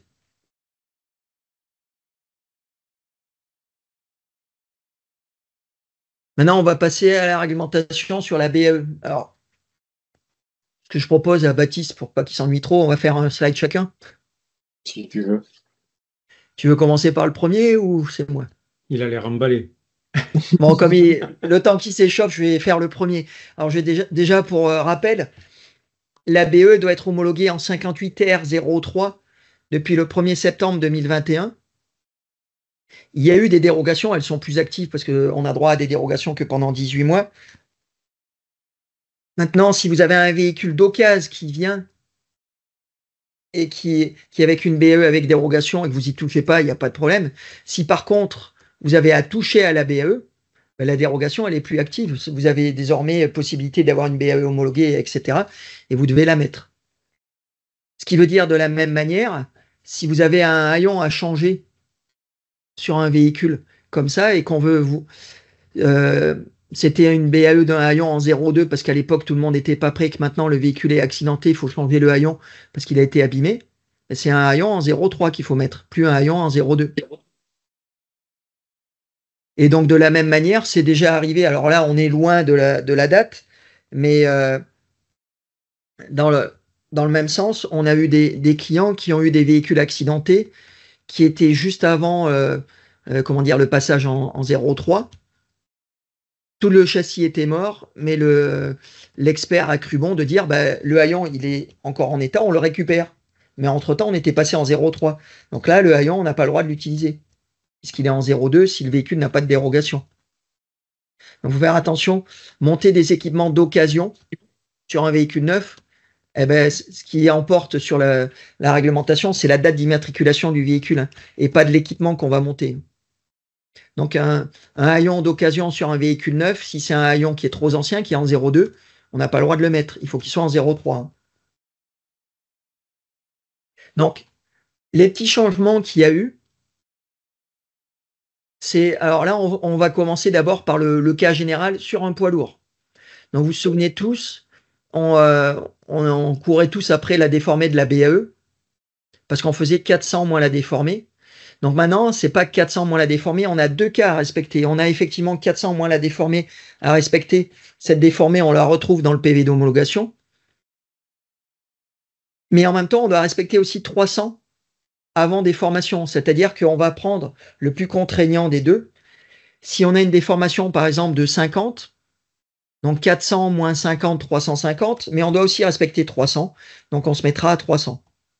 Si par contre, on a une BAE qui se déforme un peu plus, par exemple 105, comme j'ai déjà vu, ben ça va faire 295 et 300, ben on va prendre comme valeur 295. Donc petite subtilité quand même, ce qui a changé, c'est qu'avant, tout a été pris en compte. Maintenant, les éléments non structuraux qui font moins de 50 mm, dans tous les sens, en profondeur, en dimension, ne sont pas à prendre en compte. Donc, la petite image que je donnais avant, puisqu'on dit toujours que ces éléments-là sont à prendre en compte que jusqu'à 2 mètres, c'est ce qu'on voit avec le petit renvoi C. Je disais, il suffit de prendre un mur qui fait 2 mètres de haut et tout ce qui va, on recule jusqu'à toucher le mur et on prend cette distance-là. Donc ça, c'était ce qu'on faisait avant. Maintenant, à la place d'un mur, on peut mettre un grillage avec des mailles de 50 mm et tout ce qui peut passer dans ces mailles, qui vont se déplacer judicieusement pour pouvoir laisser passer les éléments de 50 mm, ne sont pas à prendre en compte si derrière, j'ai mis un mur qui est à 50 mm de mon grillage et que je tape pas dans le mur. Donc j'espère que j'ai été assez clair là-dessus. Sinon, pour simplifier, vous mettez un mur. Comme ça, vous êtes sûr d'être tranquille. Donc ça, c'est le premier changement, c'est qu'il n'y a pas que la déformée, il va y avoir aussi un maxi à pas dépasser. Gros changement aussi, c'est la hauteur sous la BAE. Il y en a encore qui restent avec la notion de 550. Cette notion de 550, elle n'est valable que si on ne peut pas respecter les règles qu'on va voir maintenant. C'est-à-dire que sur un véhicule à suspension pneumatique, on doit pouvoir se mettre à une hauteur de 450 avec un angle de fuite d'au moins 8 degrés. Si on a moins de 8 degrés, on a le droit de remonter la BAE jusqu'à atteindre le premier des deux qui sera soit 550 de haut, soit 8 degrés d'angle de fuite. Si par contre le véhicule est en suspension mécanique, ben là la notion c'est plus 450, c'est 500. Et de la même manière, on peut monter jusqu'à 550 si on ne respecte pas l'angle de 8 degrés. Donc ça, c'est une deuxième notion qui est importante. Après, il y a des choses qui n'ont pas trop changé. C'est si on va sur l'image de l'arrière du véhicule, on voit un 0 mini à 100 maxi par rapport au flanc des pneus. Ça n'a pas changé. La BAE n'a pas le droit de déborder des flancs des pneus. Ça ne doit pas pouvoir, on va dire, augmenter le risque d'accident, mais ne doit pas être en retrait de plus de 100 mm. Sauf exception pour déborder des pneus si la BAE est un élément de carrosserie. Dans l'élément de carrosserie, on peut entendre le haillon. Le haillon est un élément de carrosserie, et si on a un haillon repliable, rétractable, qui fait office de BAE, on ne va pas lui imposer d'être en retrait de 100 mm des pneus, surtout si on a surtout si on a une voie des essieux arrière qui est plus étroite que la carrosserie. Donc on se retrouve à avoir un haillon qui est moins large que la carrosserie, une plateforme. Donc là, on a le droit d'avoir une plateforme qui fait la largeur de la carrosserie. Par contre, si on est avec un haillon qui a une barre à part, la barre doit respecter ces côtes-là. Et c'est la seule chose que vous pouvez faire si la barre est trop longue, c'est la recouper. Par contre, il faut bien faire attention quand on recoupe une barre, c'est que comme il ne doit pas y avoir d'arête saillante, il faut remettre le bouchon. S'il y avait un bouchon, ou si l'extrémité était arrondie, il faut l'arrondir. puisque comme c'est un élément de sécurité, on doit avoir au minimum un rayon de 2,5 mm. Alors sur une BAE homologuée en 0,3 maintenant, la norme, sauf exception qu'on verra tout à l'heure, c'est on a une barre qui fait au moins 120 mm de haut. Bon, on ne vous demande pas d'aller la mesurer, puisqu'elle est homologuée, sauf si vous avez acheté une BAE spéciale qui est prévue pour comme on verra tout à l'heure, par exemple pour les bennes basculantes, où elles ont droit à 100 mm de haut, et parce que c'est une benne. Sinon, sur un véhicule qui est type fourgon ou plateau, c'est 120 mm. Donc attention, quand vous commandez un diamètre de BAE, si on vous laisse le choix, qu'il soit compatible avec le type de carrosserie.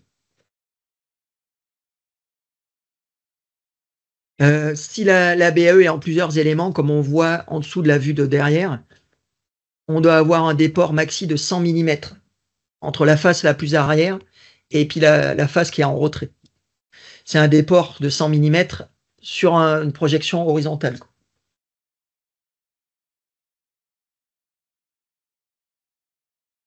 Donc là, j'ai fait le tour de tout ce qu'on avait à dire sur la version poids lourd. Et cette version poids lourd qu'on vient de voir, elle s'applique maintenant au-delà de 8 tonnes. On verra qu'en dessous de 8 tonnes, c'est un petit peu différent.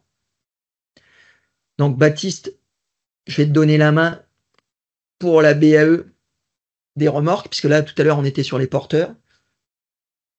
Alors, dans le cas des remorques, la réglementation, elle est identique aux porteurs à 2 points différents. C'est le retrait par rapport à l'arrière du véhicule.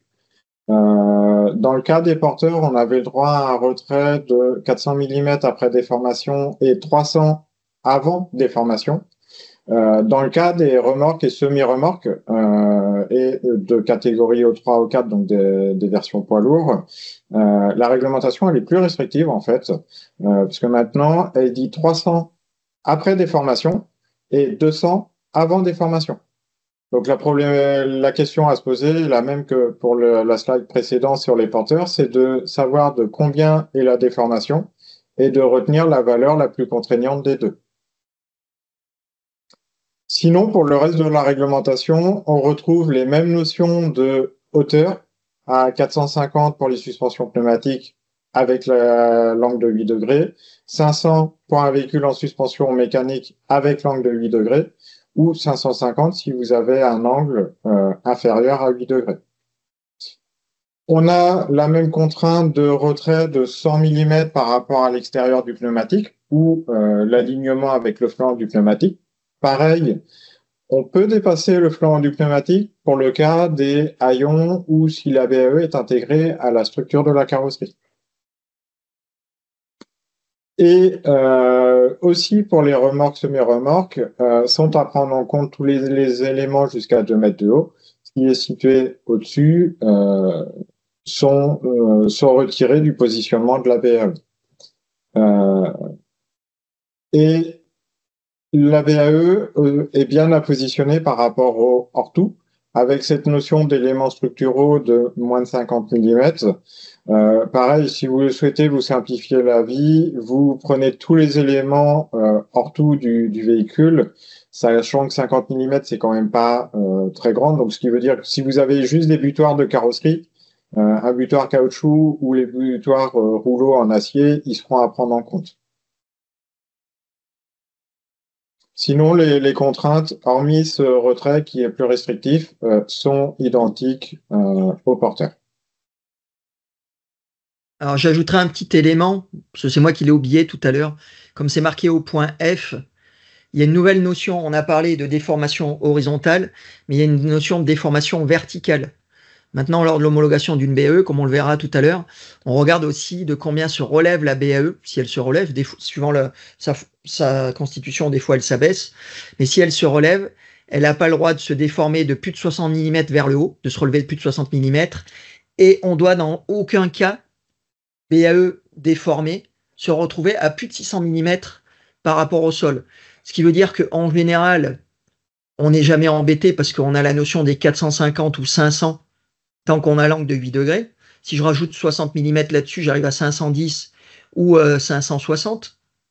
Donc, ce qui veut dire que là, dans ces cas-là, la BAE est bonne. Mais si je le monte jusqu'à 550, plus mes 60 mm de déformé, je peux arriver à 610. Et donc là, ce sera à vous d'être vigilant. Si vous dépassez 540 mm de haut, il faudra que vous alliez vérifier que la BE se déforme pas de plus de 50 mm. Si elle déforme de plus de 50 mm, vous pouvez être amené à dépasser les 600 mm. Et donc là, c'est pas autorisé. Donc les 550 mm ne sont pas autorisés systématiquement, même si on n'a pas les 8 degrés. Ça va dépendre aussi de la déformée verticale de la BE, qu'on retrouve au même endroit qu'on a la déformée horizontale. Donc, pour info, jusqu'à maintenant, c'est très rare que j'ai vu une BAE à 550. Et les quelques fois où je les ai vus, en allant contrôler la déformée verticale, on dépassait pas les 60 mm, donc c'était quand même bon. Mais si ça venait à être le cas, c'est une non-conformité. J'ai jamais vu un auditeur mettre de remarques là-dessus, parce que peut-être que comme moi, il n'est pas tombé sur un cas comme ça, même s'il a eu à le vérifier, et ça a toujours été en dessous des 600 mm. Mais si ça venait à être le cas, c'est la même règle que si vous aviez mis la BE trop en retrait, quoi. Bon. Voilà pour cette petite précision que j'avais oubliée, et on la retrouve bien au point F, c'est écrit en rouge, 600 mm après déformé maxi. Donc si vous êtes dans une BAE qui est à moins de 540, ce qui est souvent le cas, il n'y a pas de question à se poser. Au-delà de 540 de positionnement, de hauteur de BAE, il faut aller vérifier que la déformée verticale permet de respecter cette cote-là. Donc c'est en gros que sur 10 mm de positionnement où il y a ce risque.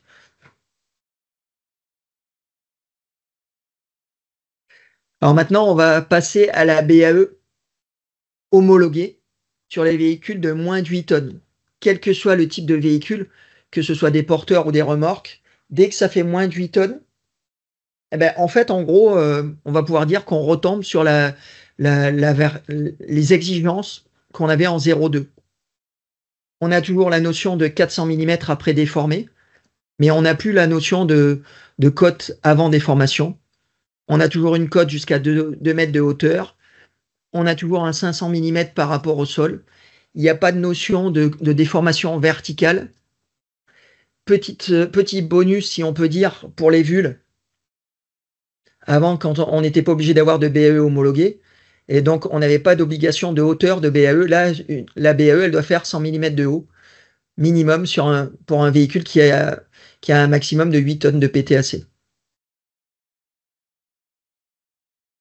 Donc toutes ces exigences-là, on les retrouve sur les fiches de veille, mais c'est pour faire un petit point, parce qu'on voit beaucoup de confusion encore lors des audits. Et comme c'est des points quand même qui sont assez sensibles, il vaut mieux revenir dessus. Donc là, c'est à toi, Baptiste. Dans le cas des véhicules légers, il y a un autre cas possible, c'est que la BAE ne soit pas homologuée.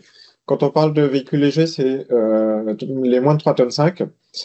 Il est possible que sur ces véhicules-là, les barres ne soient pas homologuées. Et donc, dans ces cas-là, c'est la réglementation française qui s'applique, qui demande quand même à ce qu'il y ait une barre à l'arrière du véhicule qui fait aujourd'hui 100 mm de haut. Il faut que vous ayez une traverse, un tube, quelque chose qui fasse 100 mm de haut. Pas besoin de test, pas besoin d'homologation. Vous allez juste avoir des règles d'installation à respecter. C'est les codes que vous avez sur la diaporama et qui dit que la barre doit être à 550 maxi du sol avec un retrait de 450 maxi par rapport à l'arrière hors tout du véhicule. Donc poignée, charnière, butoir, tout pris en compte.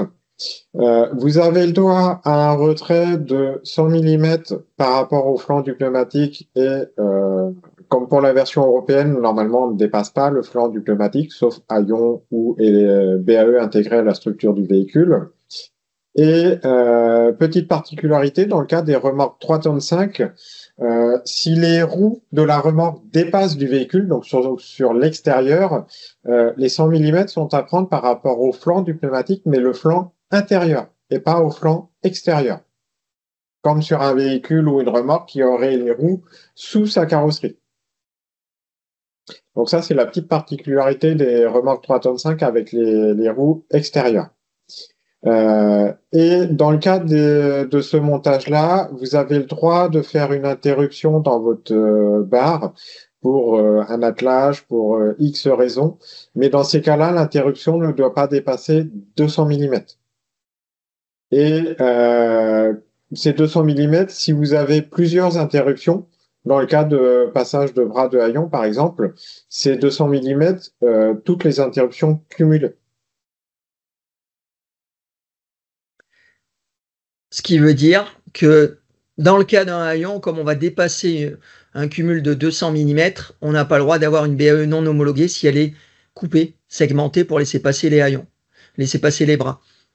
Et donc on va se retrouver dans le cas d'un haillon qui a une BAE segmentée à devoir avoir une homologation sur la BAE, même sur un VUL. Donc on va voir tout à l'heure qu'il y a une fiche de veille spéciale pour eux.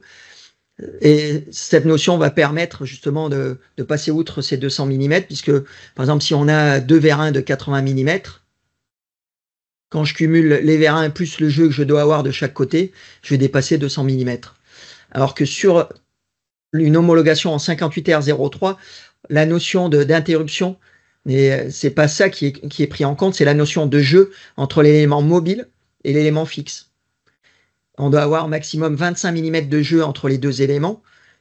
Comme il y a un jeu de chaque côté, ça fait 50 mm par vérin. Si j'ai des vérins de 80, plus 50, ça fait 130. Je cumule, j'arrive à 260. Donc, une BAE sur un haillon, si c'est une BAE, un seul tube monobloc, elle peut ne pas être homologuée. Ça ne veut pas dire qu'elle ne doit pas être homologuée. Elle peut ne pas être homologuée. Si elle n'est pas homologuée, on va pouvoir la contrôler suivant ce schéma-là. Si elle est homologuée, on va la contrôler suivant le schéma des BAE homologués. Pardon.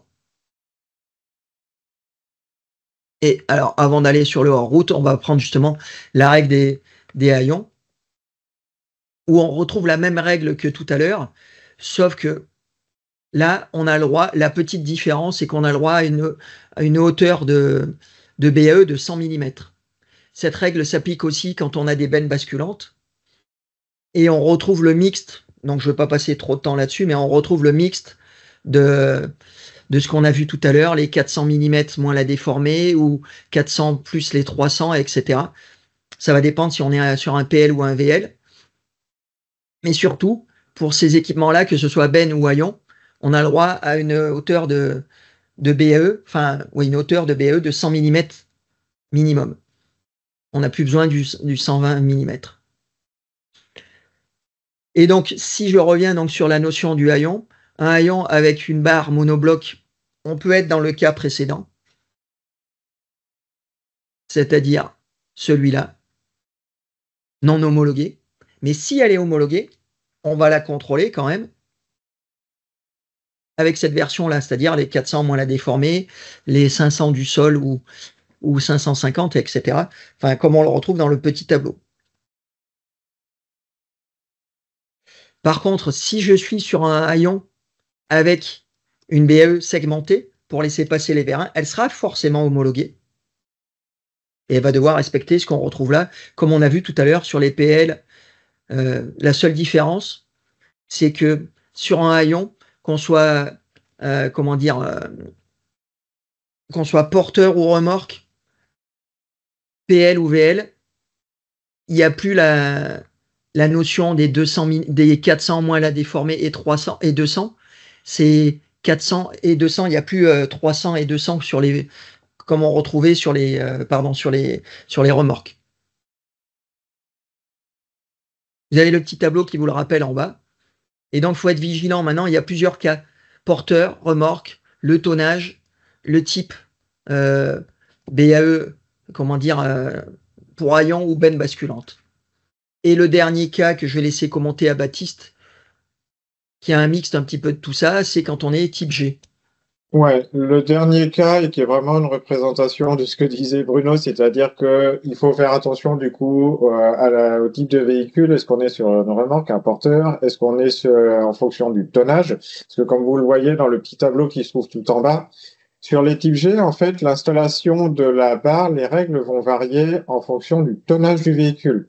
à savoir est-ce que vous êtes sur un véhicule léger avec une barre non homologuée, un véhicule léger avec une barre homologuée, un N2 de moins de 8 tonnes ou un véhicule de plus de 8 tonnes. Et en fonction de ça, vous allez avoir, surtout sur la hauteur d'installation, parce qu'après le retrait, c'est les règles standards, mais surtout sur la hauteur d'installation, des variations allant de 550 mm avec des angles de fuite qui vont varier. 10 degrés sur les véhicules légers, 20 degrés sur les véhicules M2 et 25 degrés sur les véhicules de catégorie M3. Et le retrait, qui est la première colonne, varie de 450 à 300 mm si on prend le plus contraignant avant déformation.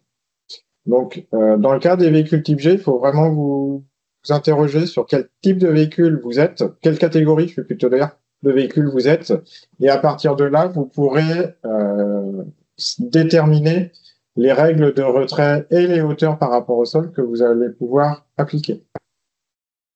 Sachant que sur un véhicule type G, il n'y a plus de dérogation, donc vous devez avoir absolument une BAE. Et si vous êtes sur un véhicule qui va faire du franchissement type Unimog ou anciennement Kerax, ça veut dire qu'il faut installer une BAE relevable. Pour que votre client soit conforme en configuration routière, BAE BC avec les règles d'installation qui sont définies là, et qu'il puisse relever sa BAE lorsqu'il est en configuration en route et faire réellement du franchissement. Mais un véhicule type G n'a plus de dérogation sur la BAE, c'est terminé. Sinon, on retrouve les règles qu'on a vues avant avec les interruptions possibles de 200 mm, avec le retrait par rapport au flanc du pneumatique, etc. On en a déjà bien parlé avant. Et là aussi, le type G, il a droit à une BAE de 100 mm de haut. Donc on peut trouver des BAE avec un diamètre 100 mm, mais on ne peut pas le mettre sur n'importe quel véhicule. Donc il faut être vigilant à ça, quoi. Et celui qui vous vend la BAE, si vous lui donnez pas toutes les infos, il vous vendra ce que vous avez demandé, hein, sans vous dire que vous n'avez pas le droit. Oui, c'est une bonne remarque. Soyez aujourd'hui très précis lorsque vous commandez une BAE, parce que comme vous le voyez, il y a tellement de cas possibles. Pour ceux qui ont les fiches de veille, c'est pour ça qu'aujourd'hui on a 9 fiches de veille différentes qui parlent de la BAE. Soyez précis lorsque vous la commandez, parce que si il manque une information, votre fournisseur vous enverra le mauvais modèle. Enfin, il vous enverra le modèle que vous avez demandé, mais qui ne correspondra pas forcément au véhicule que vous êtes en train de faire, s'il y a une erreur dans votre commande.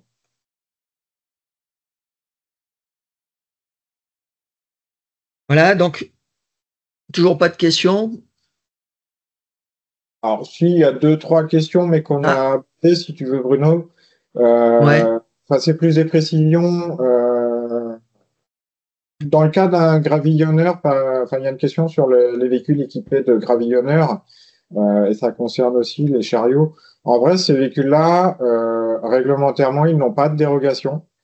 Donc, ça voudrait dire que une fois le gravillonneur installé, il faudrait que le véhicule ait une BAE qui puisse répondre avec et sans.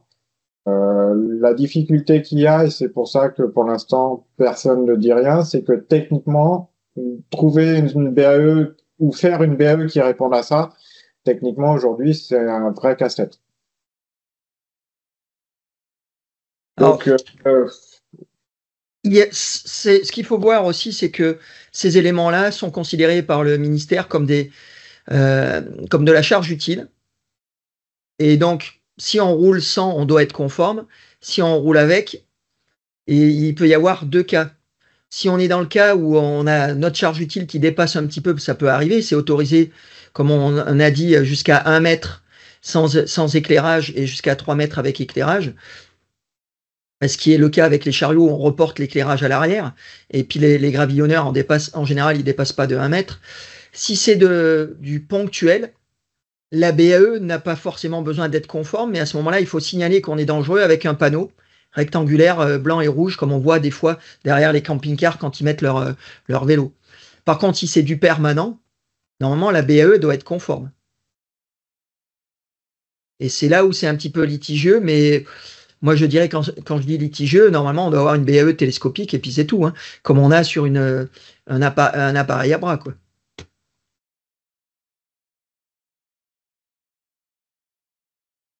Après, donc les charnières et autres sont à prendre en compte, bien sûr. Tout à l'heure, comme je disais, quand on doit reculer le véhicule jusqu'au mur, et dès qu'on touche le mur, on prend cette cote-là par rapport à la BAE. Donc la première chose qui va toucher, ça peut être n'importe quoi. Ça peut être une charnière, ça peut être une poignée. Le but de tout ça, c'est en cas d'accident, quand une voiture s'encastre derrière le véhicule, c'est quel est l'élément le plus proche que vous allez pouvoir toucher. Et que ce soit une poignée ou une charnière ou un élément important, si vous le prenez dans la figure, vous allez le sentir de la même manière, hein. Donc oui, ils sont à prendre en compte parce qu'ils feront le même effet en cas d'accident, quoi. Et c'est pour ça qu'il y a la notion d'éléments structuraux qu'on disait, enfin non structureux qui font moins de 50 mm. On fait des tolérances là-dessus. D'où la notion du grillage que j'évoquais tout à l'heure, mais on tolère que 50 mm parce qu'après, sinon, si on commence à dire les poignées, etc., ne comptent pas, les poignées, quelle longueur on donne? Et il y avait une question juste avant sur la réparation et le recarrossage de véhicules d'occasion. Donc sur ce genre de cas, réparation, recarrossage, il faut toujours prendre en compte la première date d'immatriculation du véhicule. Donc si le véhicule sur lequel vous intervenez était équipé d'une BAE en 58R02, 01, voire d'avant, vous avez le droit de réinstaller une BAE comme il y avait à l'époque. La difficulté pour les plus anciens, ça va être de la trouver. Donc, si pour des raisons techniques, vous n'avez plus de produit en 02, 01 de disponible, vous avez par contre le droit de le remettre en conformité avec la réglementation 03. Par contre, si vous installez une BAE 03, il faudra l'installer suivant la réglementation d'aujourd'hui. On ne peut pas faire un mix des deux. Avoir une BAE 03 et respecter les codes d'installation de l'époque. Ça, c'est pas possible. Mais si vous avez encore en stock ou si vous trouvez une BAE en 58R02 pour un véhicule qui répondait à cette réglementation, vous avez le droit de la réinstaller, il n'y a pas de problème. Et pour les véhicules plus anciens, comme avant en France, avant 2007, voire 2003, il y avait des dérogations pour les BN, les bras, les choses comme ça. Si vous recarrossez un véhicule de cette époque-là, si vous êtes sur un véhicule qui n'avait pas de BAE et que c'était justifié par la réglementation de l'époque, vous avez le droit de le laisser repartir comme ça. Alors, vous avez le droit, mais ce n'est pas une obligation. Et moi, ce que je conseille, c'est de proposer au client une BAE homologuée. Après, il l'accepte ou il l'accepte pas, mais vous avez fait votre devoir de conseil. Et s'il l'accepte pas, vous ne pourrez pas être pris à partie en cas d'accident en disant que vous auriez dû mettre une BAE.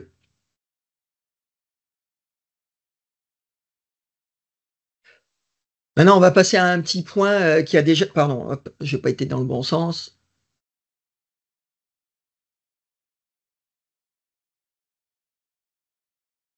Un petit point qui a déjà été évoqué avec certains, c'est le marquage de la BAE. Alors avant, la BAE en 02 et même plus anciennement, n'était pas forcément obligatoire si c'était d'origine constructeur. Maintenant, que la BAE soit d'origine constructeur ou que ce soit vous qui la rajoutiez, elle doit être marquée. Par contre, le marquage, il peut être fait de deux manières. Alors, il peut être directement sur la montée, enfin mis sur la BAE, et c'est une obligation quand la BAE est homologuée en entité. C'est-à-dire, par exemple, vous achetez une BAE chez un fournisseur et vous la posez vous. C'est ce qu'on appelle une entité technique. Donc, elle doit avoir son marquage sur elle pour justement que ça suive le véhicule. Par contre, quand le véhicule a été homologué avec sa propre BAE, que ce soit une BAE qui a été homologuée à part, qui soit une entité, ou que ce soit une BAE qui a été faite spécifiquement pour le véhicule, s'il n'y a pas de marquage sur la BAE, le marquage doit se retrouver à côté de la plaque constructeur ou sur la plaque constructeur. En général, c'est un autocollant qui est à côté de la plaque constructeur. Et son positionnement va être marqué, comme on le voit, au point 16 quand c'est une entité, sur la fiche de communication, ou au point 13 ou 14, suivant comment a été homologuée la BAE, si c'est homologué spécifiquement pour le véhicule ou si c'était une entité qui a été montée pour la réception par type du véhicule.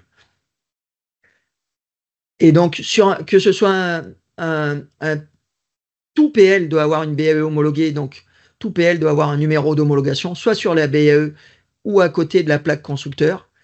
Et sur un VL, si elle est homologuée, elle sera homologuée soit sur la BAE elle-même, soit à côté de la plaque constructeur. Bon, pour être clair, des constructeurs qui homologuent des BAE de VUL, j'en vois pas beaucoup parce que ça coûte. Et donc, ils s'en passent. Ça va être plutôt une BAE homologuée sur un VUL parce que il y a des exigences. Soit c'est une BAE qui est utilisée aussi pour un PL en même temps, et plutôt que d'en faire deux versions, c'est la même. Donc, ce qu'on peut retrouver, par exemple, quand on prend des traverses qui font attelage en même temps, ou alors parce que c'est une BAE de Hayon, et elle, de toute façon, comme les deux cas sont des entités, on retrouvera le marquage directement dessus.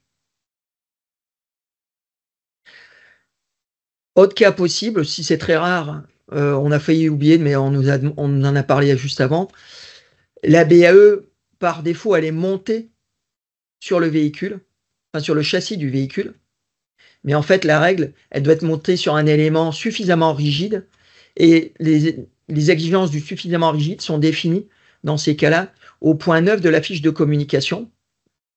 C'est-à-dire, on va vous donner la section, enfin, ce ne sera pas la section du profil, ce sera ce qu'on appelle l'inertie réduite, éventuellement les PTAC mini, maxi qu'il faut respecter. Et le problème, c'est que le point 9 que j'évoque là, on retrouvera sur la fiche de communication, il n'existe que quand on est sur une entité technique. Si on a une BAE qui arrive d'un constructeur, déjà, vous n'aurez pas forcément sa fiche de com, et sur la fiche de com, c'est pas marqué. Là, c'est plus embêtant de transférer une BAE constructeur sur un autre élément qui n'est pas le châssis constructeur, parce que vous n'avez pas les infos, il faut être capable de les récupérer chez le constructeur, et en général, ils sont un petit peu avares. Et donc, je dirais que ce type de montage, on peut les faire pratiquement qu'avec une BAE qui est une entité, c'est-à-dire vous aurez acheté à part, parce qu'au point 9 de la fiche de communication, vous aurez les conditions de montage que vous devrez respecter.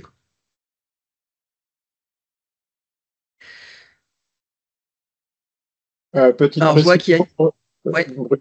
précision sur ce cas des BAE montés sur un autre élément que le châssis du véhicule. Si c'est pour un véhicule qui passe en RTI, l'Adréal a tout à fait le droit de vous demander un calcul de résistance des matériaux du faux châssis pour s'assurer que votre liaison entre la BAE et le faux châssis ou l'élément de structure est aussi résistante que si vous étiez fixé sur le châssis du véhicule directement. Les DREAL ont le droit de demander ça pour assurer leur dossier. Alors là, il y a une petite question. Qu'appelez-vous fiche de communication? La fiche de communication, c'est ce que des fois on appelle vulgairement le PV d'homologation. Et en fait, le PV d'homologation, ça peut être soit la fiche de communication, une fiche qui est en 2 ou 3 pages, qui est avec un gros E quelque chose, E1, E2, E3, E4, comme on voit là dans l'exemple, et qui va dire que le produit est homologué. Alors que ça, c'est la fiche de communication qui est transmise par l'organisme qui a homologué le produit à tous les autres États membres qui reconnaissent l'accord de 58 de Genève au travers de ces homologations pour dire, ben voilà, cette BAE, maintenant, si vous la voyez, elle a été homologuée chez nous, elle correspond aux exigences, et au point 9, comme on dit là, on va retrouver les exigences pour la fixation, et comme on dit plus haut, au point 16, on va retrouver la déformée quand c'est l'homologation d'après une entité technique, au point 13 ou 14 aussi, on va retrouver la déformée de la BAE, et ça permet de pouvoir, juste avec cette fiche de com, dire, bon ben, je vais pouvoir la positionner correctement. Sinon, le PV d'homologation, ce qu'on pourrait appeler aussi PV, des fois, c'est le rapport de test qui est beaucoup plus détaillé, mais le rapport de test, en général, on ne vous le donne pas parce qu'il y a beaucoup plus d'éléments dedans et qui sont des fois un petit peu confidentiels pour le fabricant de la BAE. C'est exactement ça. En fait, au quotidien, on fait un abus de langage. Quand vous demandez à votre fournisseur le PV d'homologation d'un produit, en fait, vous en demandez sa fiche de communication, qui est la fiche, comme m'expliquait Bruno, qui permet à tous les pays d'Europe, voire étrangers, extérieurs, de prouver que le produit est homologué. Réglementairement, quand on parle de PV d'homologation, c'est le rapport de test qui a été fait par un organisme technique type UTA, IDIADA, etc. Donc, on fait un abus de langage au quotidien Si on voulait être précis, quand on demande l'homologation d'un produit, on devrait en demander sa fiche de communication et pas le PV d'homologation.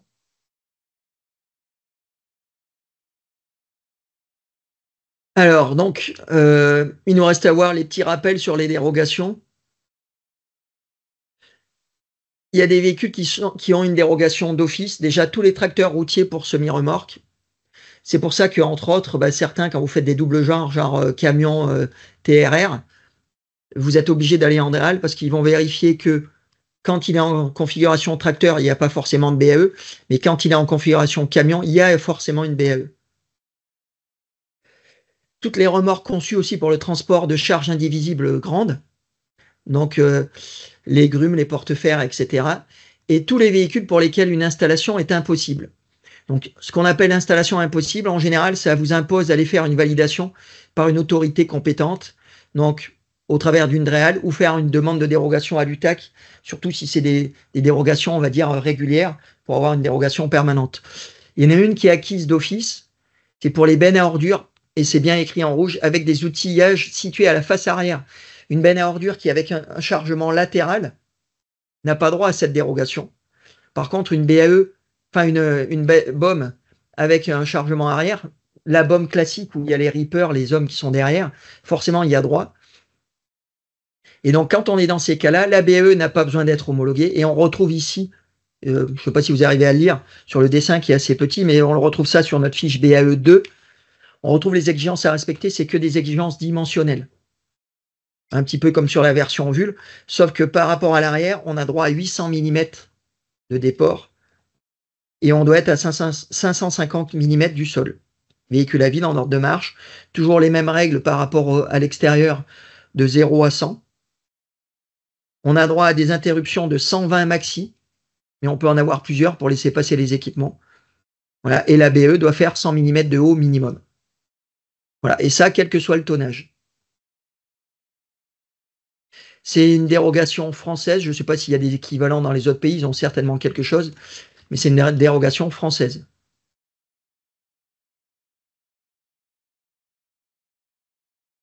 Alors maintenant, je ne sais pas si tu veux le faire, Baptiste, ou je le fais, parce que je vois que tu attends. Si tu veux. Alors, pour ceux qui ont des homologations de bars, qui font leur propre BAE, petit rappel que avec la version 0.3, les règles de test ont changé. On a toujours 3 tests, parce que la barre est considérée par symétrie. Par contre, si la barre n'était pas symétrique, on aurait les 5 tests qui sont à l'écran. Et les 3 tests sont les suivants, c'est-à-dire qu'en plein milieu de la barre est appliqué un effort de 10 tonnes ou équivalent à 50% du PTAC du véhicule. Donc ça, c'est pour les véhicules de gros tonnage. Dans un entraxe situé entre 700 mm et 1 mètre, donc par symétrie, est appliqué ensuite un effort de 18 tonnes ou 85% du PTAC. C'est bien souvent pour ça que les fabricants essayent de positionner les points de fixation, les joues, à cet endroit-là. Et sur l'extrémité extérieure de la barre, dans les 300 derniers millimètres, est appliqué un effort de 10 tonnes ou 50% du PTAC. Dans ces tests, la déformée de la barre, du coup, ne doit pas dépasser 400 mm. C'est en lien aussi avec les règles d'installation. Donc, à partir de cette déformation est donnée ensuite l'installation qui vous est dit de 400 mm moins la déformation qu'aura subi la BAE. Ce qui voudrait dire qu'en fait, si une barre se déforme de 400 mm, en fait, vous n'avez pas le droit vous n'avez pas de retrait possible par rapport à l'arrière de votre carrosserie. Avec la version 0.3 est apparue aussi une règle sur la déformation verticale. C'est-à-dire que lorsqu'on teste la barre, forcément, elle va se déplacer, rentrer vers l'intérieur, mais elle peut aussi se déformer à la verticale. Et cette déformation maintenant est réglementée, elle est de 60 mm maxi. Ça rejoint la cote de 600 de haut qu'on a abordé tout à l'heure, qui dit que après déformation, une barre ne doit pas dépasser 600 mm du sol. Donc en fait, quand vous positionnez une barre et ces deux valeurs apparaissent bien dans la fiche de communication, vous allez maintenant avoir deux déformées. Une déformée horizontale et une déformée verticale. Et donc vous devrez vérifier qu'une fois votre barre installée, vous soyez bon dans les deux directions.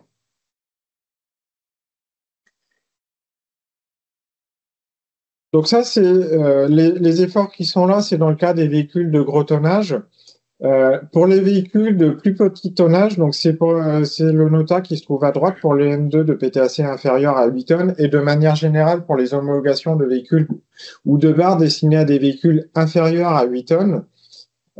L'effort de 18 tonnes, donc qui se trouve entre 700 et 1 mètre, peut être réduit à 10 tonnes ou 50% du PTAC. Et les deux efforts de 10 tonnes sont réduits à 5 tonnes ou 25% du PTAC.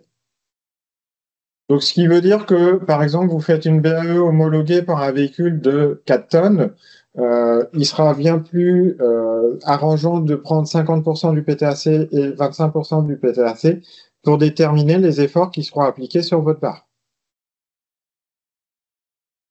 Un rappel aussi. Oui. Pardon, excuse-moi Baptiste, qui peut amener justement sur les fiches de com, justement, de limiter la BAE à un certain tonnage. C'est au travers de ça qu'on va avoir la limitation, parce que les efforts qui ont été faits ne permettent pas de couvrir tous les types de véhicules par rapport aux exigences qui sont là.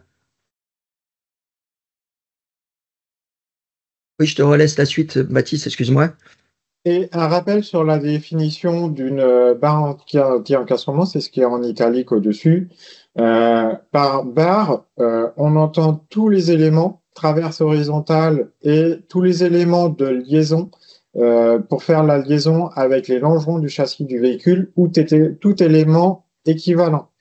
Et par élément équivalent au châssis du véhicule, c'est un élément qui a une résistance équivalente. D'où ce que l'on disait juste avant, certaines réals qui demandent un calcul de résistance des faux châssis si votre barre est fixée dessus pour s'assurer qu'il est au moins aussi résistant que le châssis du véhicule. Donc c'est la notion d'une barre anti-encastrement, c'est du point d'impact jusqu'à la transmission de l'effort au châssis du véhicule. Donc si vous modifiez une barre en ajoutant, je dis une bêtise, si vous souhaitez fixer un marchepied sur les joues d'une barre en l'intercalant au point de fixation entre la joue et le châssis du véhicule, votre élément de fixation sera considéré comme faisant partie de la BAE. S'il a été homologué avec, sinon vous n'avez pas le droit de le faire. Exactement. Et de la même manière, on n'a pas le droit de monter une BAE d'un équipement sur les supports d'un autre équipement. Ils n'ont pas été homologués ensemble, c'est un ensemble qui est homologué, parce que les tests de déformation sont faits sur l'ensemble. Donc on ne peut pas mixer des supports qui viennent d'un constructeur, par exemple avec une barre qu'on a achetée chez un équipementier. C'est un ensemble. Petite notion, je crois que j'avais noté, mais elle a disparu, que par rapport à tout ça, il y a un petit bonus, si on peut dire. On appliquera 80% de ces efforts quand on est dans le cas d'équipements basculants ou de haillons, de BAE pour haillons. Donc là où il y a 10 tonnes, eh ben, eux, ils auront droit à 8 tonnes, et etc.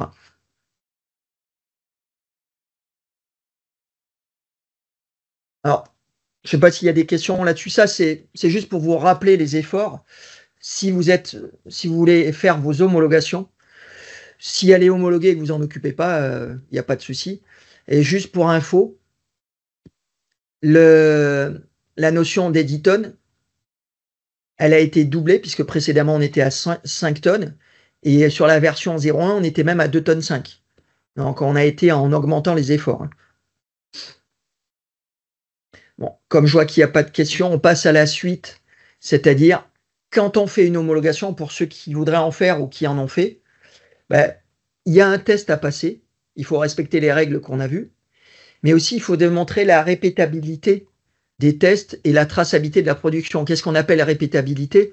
C'est-à-dire qu'il faut démontrer que si vous avez mis un tube, je sais pas, en diamètre 140 en E355 épaisseur 3, que vous allez toujours au moins mettre ça et que vous n'allez pas tout d'un coup mettre du 235 en épaisseur 2. Donc, il faut démontrer au travers de votre manière de fabriquer que vous ferez toujours à l'identique ce que vous avez homologué. Donc c'est ce qu'on appelle une évaluation initiale, au même titre que vous, en tant qu'opérateur qualifié, vous avez une évaluation initiale pour démontrer que vous avez une traçabilité sur ce que vous faites, vous avez des dossiers avec un contrôle final, etc. Mais là, quand on fabrique une BAE, on doit démontrer qu'on la fabrique toujours à l'identique de ce qu'on a homologué. Le point de repère, c'est pas la réglementation au sens large, c'est ce qui a été homologué. On doit démontrer qu'on continue à faire ce qu'on a homologué et que s'il y a des évolutions, on doit faire soit des modifications ou une extension de l'homologation. Donc la première démarche, c'est de prendre contact avec l'organisme qui a homologué et de lui demander est-ce que ça a un impact ou pas. Alors des fois on sait si ça a un impact ou pas, mais c'est lui qui va choisir et qui peut dire bon bah non, bah là vous passez de 3 à 4 avec la même matière, ça me dérange pas. Il va peut-être mettre à jour le plan où au lieu de marquer 3, bah, il va marquer 3 mini. Donc il y aura un petit peu d'administratif où il va juste vous le dire par écrit. Mais des fois, si c'est quelque chose qui est plus important, il peut vous demander de faire une extension de l'homologation, c'est-à-dire de refaire des tests. Et on va retrouver dans ces cas-là, derrière votre numéro d'homologation, comme on avait tout à l'heure, un étoile 01, étoile 02, etc., qui va dire que bah, dans sa nouvelle conception, elle est toujours homologuée et elle répond aux mêmes exigences. S'il y a trop de différences, c'est une nouvelle homologation complète, quoi. Et on doit aussi, quand on arrête de produire un produit homologué, on doit prévenir l'organisme pour qu'il ne vienne pas vous auditer régulièrement, puisqu'il doit venir, sinon régulièrement, faire des conformités de production, vérifier que ce que vous produisez est toujours à l'identique. Donc les conformités de production, ça dépend du produit. Là, pour une BAE, c'est normalement tous les 2 ans, il me semble, où ils viennent chez vous pour vérifier que vous continuez à fabriquer des BAE à l'identique de ce que vous avez homologué. Et suivant les produits, ça peut être tous les 3 mois, 6 mois, etc. Il y a des conformités de production où il y a des tests à faire quand c'est des feux. Bon, sur une BAE, c'est conformité de production, c'est vérifier que vous continuez à fabriquer à l'identique. On n'a pas de test à refaire. Mais tout ça, ça a un coût. Donc homologuer une BAE, c'est pas que le coût de l'homologation, c'est le coût de l'entretien. Voilà. Donc c'était juste un petit rappel pour ça. Je ne sais pas s'il y a des questions à ce sujet-là. A priori, non. Donc, on va passer à la suite, ou du moins à la fin, puisque la fin, ça va être de parler des groupes de travail qu'on va mettre en place, puisqu'on a évoqué tout à l'heure avec Didier qu'on va mettre en place un groupe fiscalité et un groupe pupitre. Alors le groupe fiscalité, il va être animé par Baptiste, je lui donnerai la parole, et le groupe pupitre, ce sera Baptiste et ou moi, c'est-à-dire le groupe pupitre, ça va être de redéfinir les règles des pupitres qui ont été définies en 84, ou non 82, et qui sont complètement obsolètes avec les règles de maintenant, et on a remonté ça à la DGEC, ils sont OK pour mettre à jour cette note. Donc pour rappel, il y a eu une fiche de veille qui a été faite là-dessus, et donc ils sont OK pour remettre ça à jour, mais bon, bah, ils nous ont demandé de définir un cahier des charges qu'ils vont forcément valider. Mais il faut qu'on voit avec les acteurs qui sont intéressés, bah, qu'est-ce qu'on peut mettre. Parce que par exemple, pour petit rappel, dans cette règle-là, on parlait de catadioptre rond. Personne ne met de catadioptre rond parce que c'est pas cohérent. Ça dépasse de la structure et puis ça peut être cassé. Mais aussi à l'époque, il n'y avait pas de feux latéraux. Donc la notion de feux latéraux sur le véhicule n'est pas évoquée. Et souvent, bah, et même tout le temps, je dirais, il y a toujours au moins 1 ou 2 renforts qui viennent masquer des feux latéraux sur des véhicules de plus de 3 mètres, de plus de 6 mètres. Alors les évolutions sur le GSR3, je ne sais pas Baptiste si tu as des infos là-dessus, puisqu'il y a une question. Aujourd'hui, non, puisque la difficulté du GSR3, c'est que les textes de travail ne sont pas disponibles. Ils sont pas encore publiés, donc on ne sait pas trop ce qui va être défini pour l'instant. Donc voilà, j'ai expliqué pour le pupitre. Baptiste, si tu veux m'expliquer un petit peu pour la fiscalité. Alors, le groupe de travail fiscalité, c'est de faire suite communiqué qu'il y avait eu en début d'année suite à la loi de finances, définir ce que l'on peut mettre en place déjà pour vous faciliter les réponses clients, enfin les réponses aux questions que vous pouvez avoir sur la fiscalité. Mais c'est aussi de préparer la future loi de finances 2026 pour savoir s'il y a des actions à mener en fonction de ce qui sera défini sur les nouvelles lois de fiscalité, sur les bonus, malus, changement de place assise, choses comme ça. Donc voilà, l'idée c'est de réunir les personnes qui seraient concernées par ces sujets-là et de préparer nos éventuelles réponses, actions pour la loi de finances 2026. Donc, on n'est pas obligé de constituer les groupes de travail maintenant, mais ceux qui sont intéressés, il faudra prendre contact avec Didier pour préparer les groupes de travail et pour rappeler la règle. Les groupes de travail ne peuvent être, pour participer au groupe de travail, il faut être adhérent à la FFC équipements et véhicules. Pas seulement client Martin 3D, mais adhérent à la FFC équipements et véhicules. Donc, tous ceux qui sont intéressés par ces groupes, on vous invite à prendre contact avec Didier. Dans le compte-rendu qu'on enverra, il y aura les coordonnées de Didier.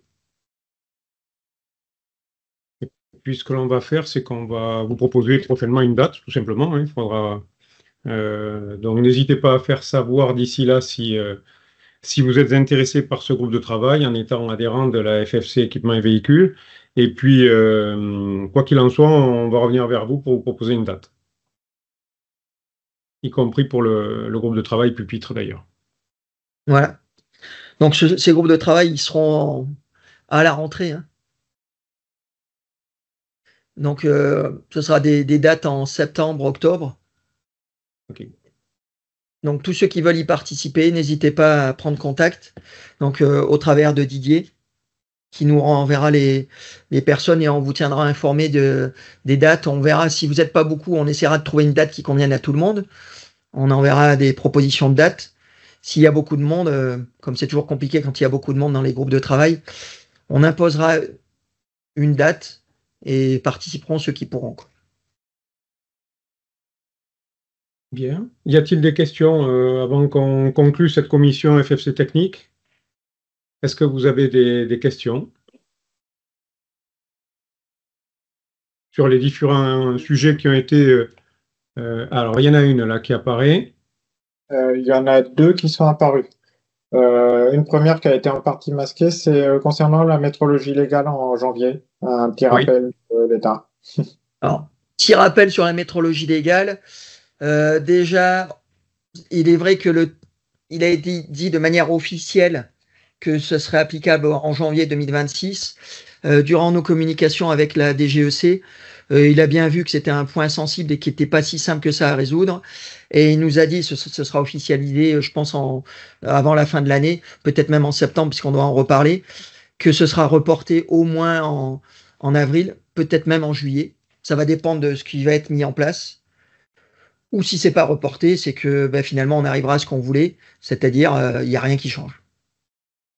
Ce qui pourrait être la dernière option, mais c'est pas celle qui est gagnée d'avance. Par contre, les petites avancées, c'est que, comme ça a été dit la dernière fois, les étalonnages, si on reste sur de la métrologie légale, pourront être en version simplifiée. Donc, ils pourront être faits en France au lieu d'être obligés d'emmener les appareils chez le seul fabricant qui fait de la métrologie légale en Europe, c'est-à-dire Dinier-Geo, qui est italien, et qui est le seul à pouvoir faire des étalonnages en métrologie légale conforme, parce qu'en fait, il s'appuie sur un allègement que lui, il a le droit de faire en étant constructeur. Et donc, on a demandé, et la DGEC va faire le nécessaire pour que cet étalonnage puisse être allégé comme pour la gendarmerie, c'est-à-dire qu'il n'y ait pas le test d'excentration qu'on avait évoqué l'autre fois, mais juste le test de précision. Donc ça semblerait être un acquis, parce qu'ils vont bien nous appuyer là-dessus. Là où c'est pas gagné, c'est qu'on a demandé à pouvoir faire la pesée avec un seul pèse-essieu et pouvoir additionner en fonction du nombre d'essieux. C'est pas acquis. Et donc, on est en train de préparer un petit dossier pour démontrer que c'est pas si simple que ça. Et entre-temps, on a eu des remontées intéressantes qui intéressent la DGEC pour aller dans notre sens, parce que c'est pas qu'ils veulent pas aller dans notre sens, c'est que comme il y a un conflit entre ministères, parce que d'un côté, on a la DGEC qui est le ministère de l'Environnement et du Développement durable, et de l'autre côté, c'est le ministère de l'Industrie pour le bureau de la métrologie. Et je vais pas dire qu'ils travaillent main dans la main, mais C'est pas tout à fait ça, quoi. Et donc, il faut qu'ils puissent argumenter.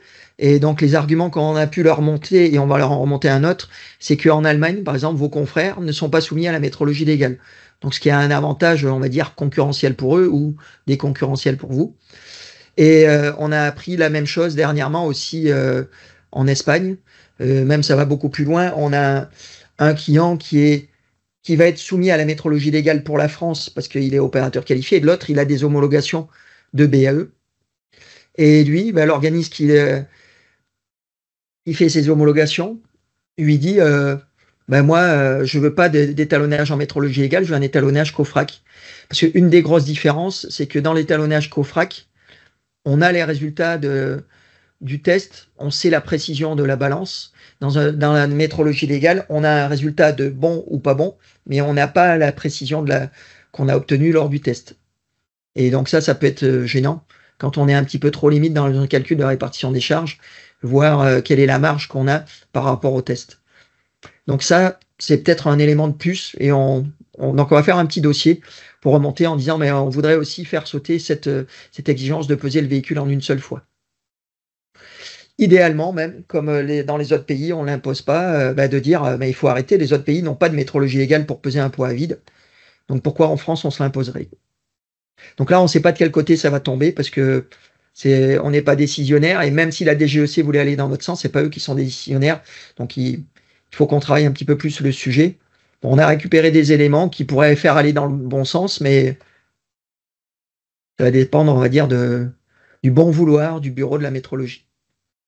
Alors, on a une autre question sur les véhicules d'occasion, la loi sur les véhicules d'occasion.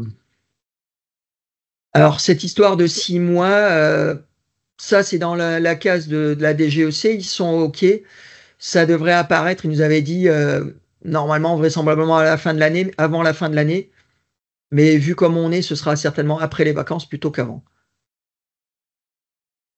Mais ça va sortir dans les arrêtés. On a des propositions à leur faire aussi sur les évolutions des arrêtés.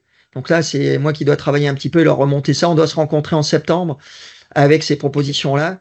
Et après, je ne sais pas combien de temps ça va prendre après pour eux pour réagir. On avait parlé du mois d'août au plus tard. Ça traîne.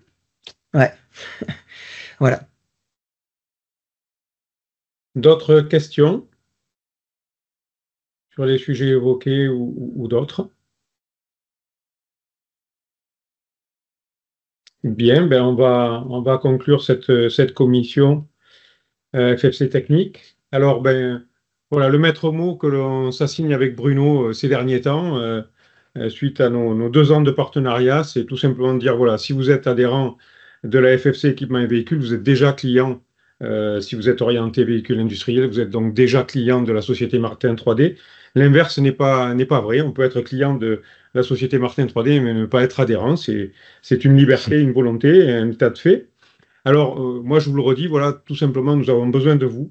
J'ai eu l'occasion de vous dire lors des réunions régionales organisées par Bruno que malheureusement, au niveau des commissions FFC techniques, nous ne pourrons pas indéfiniment inviter les entreprises qui ne sont pas adhérentes. Et ainsi, je vous annonce qu'à partir de janvier 2026, nous ne pourrons plus effectivement inviter à la commission FFC technique les entreprises qui ne sont pas adhérentes à la fédération. Il faut comprendre que ces commissions FFC techniques sont un coût, un investissement de la part de la fédération pour le compte de ses adhérents, et qu'effectivement, voilà, on peut. C'était une manière de montrer effectivement, et c'est toujours le cas jusqu'à la fin de l'année, ce que l'on peut faire ensemble et comment on peut avancer ensemble. Voilà pourquoi nous sommes amenés à prendre cette décision. Alors, Baptiste, Bruno, merci à vous de votre rôle encore dans ces commissions FFC et encore celle d'aujourd'hui. Merci à vous. Prochaine commission FFC technique, donc c'est le mardi 23 septembre 2025, donc à 14h30. N'oubliez pas, nous nous retrouvons du 18 au 22 novembre à Lyon Eurexpo pour une nouvelle édition de Solutrans. Et nous aurons l'occasion d'ailleurs d'y réaliser une conférence de la commission FFC technique le 19 novembre en matinée. Donc ce sera une occasion de traiter tous les sujets d'actualité. Je vous donne donc rendez-vous au 23 septembre prochain pour la prochaine commission technique. Et puis, je vous souhaite d'ici là un excellent été, d'excellents congés d'été. Et puis, je vous remercie encore de votre présence et à très bientôt. Une excellente fin de journée. Merci, au revoir. Au revoir. Au revoir.